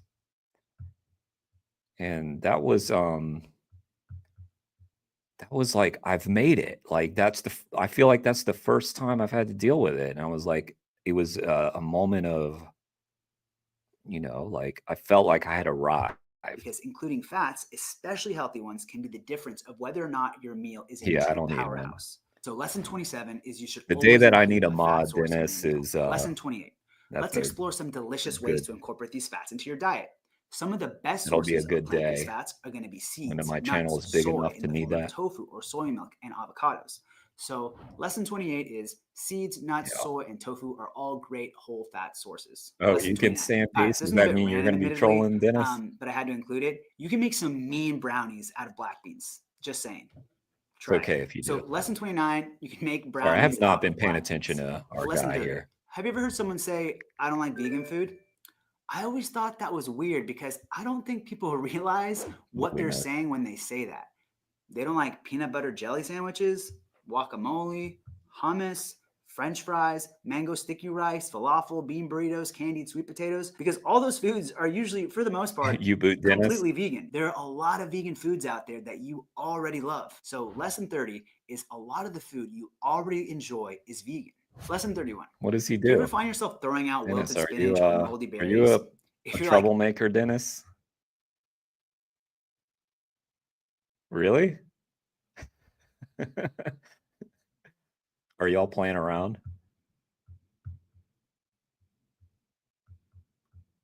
Me, you Why wasted a does lot he? of money on produce that always seems to go Why bad does before you can Dennis eat get it. the boot? So I found that buying them frozen helps a ton with having veggies and fruits ready to go at Dennis, all times. And they tend to have even you more pay of the for nutrients animal than their fresh abuse? counterparts, and they're usually cheaper. Throw them in smoothies, or you can also just throw them in while you're Dennis, cooking, and you'll forget they were even frozen in the first Can place. you blame her? So lesson 31 is buying frozen fruits and veggies is an easy way to make life easier. You and your wallet will thank you. Lesson 32, something I hear a lot is that it takes more time to cook vegan. But I'm there's sorry, a few tricks Dennis. that you I'm can on do to Carrie's make it side. faster than cooking with meat. For example, if you're used to putting chicken on your salad, you have to spend time heating up the pan and then cooking the chicken. On the other hand, You're watching the content, right, and Dennis? you're good to Like, go. So don't be afraid of you canned must beans. be They're extremely vegan convenient, curious, at absurdly cheap, least. packed with key nutrients, and might help you live to 100. So lesson 32 is don't be afraid of canned beans. Lesson 33. I've had friends who have told me they want to go vegan, but they already have some food allergies that makes them feel like they've already got too much to worry about already. But what I found is that vegan restaurants and products tend to be much more knowledgeable and conscious about allergies. I've had a friend explain to me that once he was looking for a place with a separate kitchen for gluten-free options, and the only place that was able to accommodate that request for him was a vegan restaurant. So lesson 33 is you can do vegan even if you're gluten-free or have other You're welcome allergies. here, And Dennis. sometimes vegan places are I hope we actually can the work best on that. options. Lesson 34. About I you, used to think though. that eating vegan would be expensive. Have you seen the price If of you ever Beyond want Meat? to, like, if you ever want to have a discussion about it, I'd be down. Respectful. I'll be respectful. And all those other substitutes. But after my first couple of weeks of being vegan, I noticed something that surprised me. My grocery bill was coming out to be 30 to 40% cheaper than it was before I went vegan, If even though I that's what was you buying do, stuff you like know. Beyond Meat. How did this happen? Well, I also started buying a lot more potatoes, grains, legumes, veggies, all of the stuff that tends to be the cheapest in the supermarket, which also tends to be some of the healthiest stuff in there. And as I thought about it more, Yeah, I agree. I'm not fish, kind of meat, in the mood for cheese, that right now. that was but always the most yeah, expensive part we'll of my do it. grocery list. So if you stick to the vegan staples, not only will you be So healthier, I think we'll you'll be wrap saving here money. So fairly lesson soon, and then 34 I'll is go it's switch over to actually gaming, way I guess. cheaper to eat vegan if you focus on the basics. Lesson 35. Hogwarts Dead giveaway Legacy, that someone nice. isn't vegan, they say almond milk is their favorite plant milk. What is this, 2010? It's so watery, and there are so many better alternatives out there to discover. So lesson 35 is almond milk is the worst vegan milk. Lesson 36. When I was living in What do y'all think? Is almond milk the worst vegan milk? I know this is controversial territory. I'm gonna say yeah. I'm gonna say yeah. I agree with Danesh right now, because, like he mentioned, there's not a ton of nutrition to it. It's kind of a water, hard on the water systems, and by the way, it's like half as much water as dairy. Okay, so don't go there. But like amongst the plant milks, it's like one of the harder on water. Let's continue. LA, I invited this Argentinian girl I had met out to dinner. She wasn't vegan, but she'd never tried vegan dining before, and I wanted to impress her, so I took her to this upscale place. As I browsed the menu, I realized the main courses were cauliflower steak, pan-fried broccoli, and grilled portobello mushrooms. Yeah, they were tasty, Cashew. I but don't do an hour later we cashew were that both much. hungry again. Not to mention, after a bit of wine, let's just say the next morning, my memory of the evening was a bit hazy. Here's the lesson. Why don't you Broccoli, drink the vegan eggplant, milks, cauliflower, Dennis? these are not main courses. They're like What's 100 stopping you? calories. They're great sides, but not enough to replace meat in a meal. So when you're eating, make sure there's a substantial protein source like beans, chickpeas, or tofu on your plate. Do not let them serve you a stock of broccoli and call it a meal. So lesson 36 is broccoli and cauliflower, eggplant and mushrooms are not meat replacements. Do not let someone serve you a cauliflower as a main course. Lesson 37. A common concern I hear from people about vegan diets is that plant proteins are incomplete compared to That Danish just spoke some truth right there. Stop with the cauliflower meals, people. You go into a nice vegan restaurant, like an upscale one, and they bring you out some damn cauliflower and expect me to pay like $30. Stop that. Stop that shit. I know how much a cauliflower costs. animal proteins. And they say this because proteins are made up of these building blocks called amino Yeah, acids. pretty much me and too, some plant Dennis. proteins are high in some amino I'm acids, not really on but milk lower in much. others. The thing is, think of plant proteins like a puzzle. Each food is a piece with different amino acids. Vegan Alone, chocolate they might by seem Swiss incomplete, but Miss with some together, they Dandy's form the whole marshmallows. Yeah, picture. no, The I truth haven't. is, as long as you're eating a I variety of haven't plant tried foods that. throughout the day, those amino acids balance out. I promise you. Man, I'm never worried about this. And if that you're still sounds concerned, perfect for scoop right of now. It's vegan protein super powder will cold do the trick. So outside. lesson 37 Christmas is don't Eve. have to worry about getting I enough do have protein some or hot amino chocolate acids that's as long vegan as you're though, eating a variety of plant foods. Lesson 38. but it's not Growing up, I remember the amazing. menu was It's all right. always It's good. chicken, beef, or pork. But as a vegan, you need a new go-to protein source. Enter the new big three: chickpeas, TVP. lentils, and beans. Well, Think of them TVP as is your like the vegan protein highest, superheroes. I With just think, these three, among you like can all whip up foods. soups, curries, Buddha bowls. You can even replace ground beef with lentils or I a feel like you kind bolognese of or a shepherd's went over pie. this And of point. course, there are other protein sources out there like tofu, but just Did these we three back up? can take you very far. So lesson 38 is think of chickpeas, lentils, and beans as your I new think he's chicken, repeating beef, and himself a little I bit. try to use these as my main protein sources now. Lesson 39. Since I wasn't eating fish anymore, there was a big nutrient of concern that I was missing: omega-3. Everyone knows Oh, this see, nutrient yeah, as the he's kind of fourth going brain. over Well, what he there are did with actually great supplements, but let's plant hear it. sources of omega-3 that are also full of fiber, and they can help lower your cholesterol. These are chia seeds and flax seeds. I started to include these in my breakfast because it's easy to throw them into smoothies or oatmeal, for example. So lesson 39 is try to eat chia or flax seeds every day, and ground flax seeds are easier to digest than whole. Lesson 40. Now, you might be Well, watching this video. that would be very healthy if you ate chia and flax, but I feel like you don't need to do that. But yeah, they're very good for you. If you can do it every day, that's awesome. But I wouldn't like give people the impression that they need to be eating like, sometimes like chia and flax seeds, like unless you're in like if you find a co-op or Whole Foods or something. I don't know, sometimes they're kind of like the more obscure item in the grocery store. But yeah, I would say that those are definitely good things to eat, but you don't have to. You don't have to. Video, and you're not sure if you can trust this random guy on the internet for nutrition advice. And you know what? Yeah, That's can we fair. But trust what if there you? was a way Danish, to can we confirm what trust this you? guy is saying about the amino acids and getting all the Who is this guy, Danish? I think we can trust him. We had a cool conversation, me and him. nutrients you need? Check Well, they that out, actually by the way, because we talked about, I think, some things that he probably hasn't shared in a lot of interviews. We kind of got personal, talked about his life in the corporate world. It was cool. I like that conversation. So check out that conversation between Danish and I on my channel. It's called Chronometer, and it's like having a personal nutritionist in your pocket. You just put in your foods, and it tells you how you're doing when it comes to hitting micronutrients and amino acid breakdowns. So this is what I was telling y'all about the amino acids. I've never ever worried about them. You'd even be surprised how little variety you can eat and still hit all your amino acid targets. So lesson 40 is using an app like Chronometer is a game changer. I'll be honest, when I used Chronometer, like I screwed it up somehow. Like I don't know. I must be really stupid, but it wasn't somehow it got entered wrong. So anyway, I've never used Chronometer effectively. To see where your nutrients come from. You don't even have to be exact, but it's good to have some sort Somehow of it got lesson messed up. 41. It wasn't my Yes, fault, I'm I throwing swear. in one bonus lesson, and trust me, this might be Bonus? the most powerful lesson of them all. Imagine you had an app that served as a vegan treasure map, and it showed you every vegan restaurant or restaurant with vegan options around Happy you. And Cow it worked around incoming. the world. Well, we have that app, and it's called Happy Cow. I've used this thing in Bumblefuck nowhere, and I swear to Bumblefuck God, nowhere. y'all, the most random places will have 100% vegan restaurants. It's even more reliable than Google Maps since it's made with vegans in mind. You might have to pay for it on iOS, so that's a win for Android. You pay like $2 for like a one-time fee, I think, for iOS to get Happy Cow, but it's so worth it. It's a one-time thing. Throw them a couple bucks for the great service they did.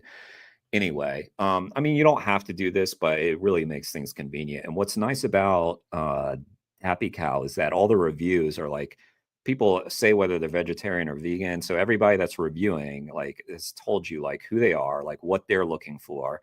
They always have photos of the food and everything. Like you get really honest reviews. And it's just cool. It's like it's like a guide map for anybody wherever you are in the world. Like I said, I was in Seoul, Korea using Happy Cow. Right here, but I'm pretty sure you can just use the web version if you do have an iPhone, another Apple L. So lesson 41, Happy Cow is a game changer for finding vegan options around you. So there you have it, y'all. Those are the lessons I wish I had known before going vegan. And now hopefully you can benefit from the mistakes that I made. If you want to see more content about getting plant-based protein in, go ahead and hit subscribe, and I'll see you all in the next video. All right. We We did got to it. talk about what's been called the Who's that? biggest scam in YouTube. That's nothing. Hang on. Okay. All right. I think that's what we were going to react to. Dennis, what game are we going to play? Good question. I asked Carrie what she wants to see. She's probably the most likely to join, so yeah, it's up to her. I think that the choices are Carrie's playing Ignore Carney Losers. It's great. You want to play that one there, Dennis? So I think it's between Alien Isolation, which is going to be kind of painful because I'm going to die a lot. This horror game called Lost Hope, or something chill, like something real chill. Did I download anything? I don't know. Carrie, what are we playing? You tell me. Oh, and by the way, M, you mentioned you hadn't found those other brands yet. Same. My family got me some hot chocolate. Like, it's not something I typically buy, but they found something for me. What do you want to see, Dennis? I don't play Harry Potter. Sorry, I'm not down with J.K. Rowling. I never read the books either, but I'm sure the games are cool. Whatever. Sounds like J.K. Rowling's kind of a scumbag. Yeah. Anyway. All right. Since nobody's deciding, I think an Alien Isolation to start. If it doesn't go well, then maybe we'll switch over to the horror game. All right. Hey guys, thank you so much for tuning in for this one. I have to switch streams to game. I haven't figured all this technical stuff yet. So I think I'm going to do that in another 5-10 minutes or so.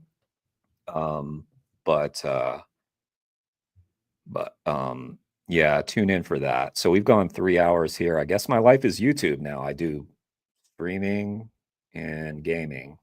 It's fun though. I really enjoy it. And thanks all for joining.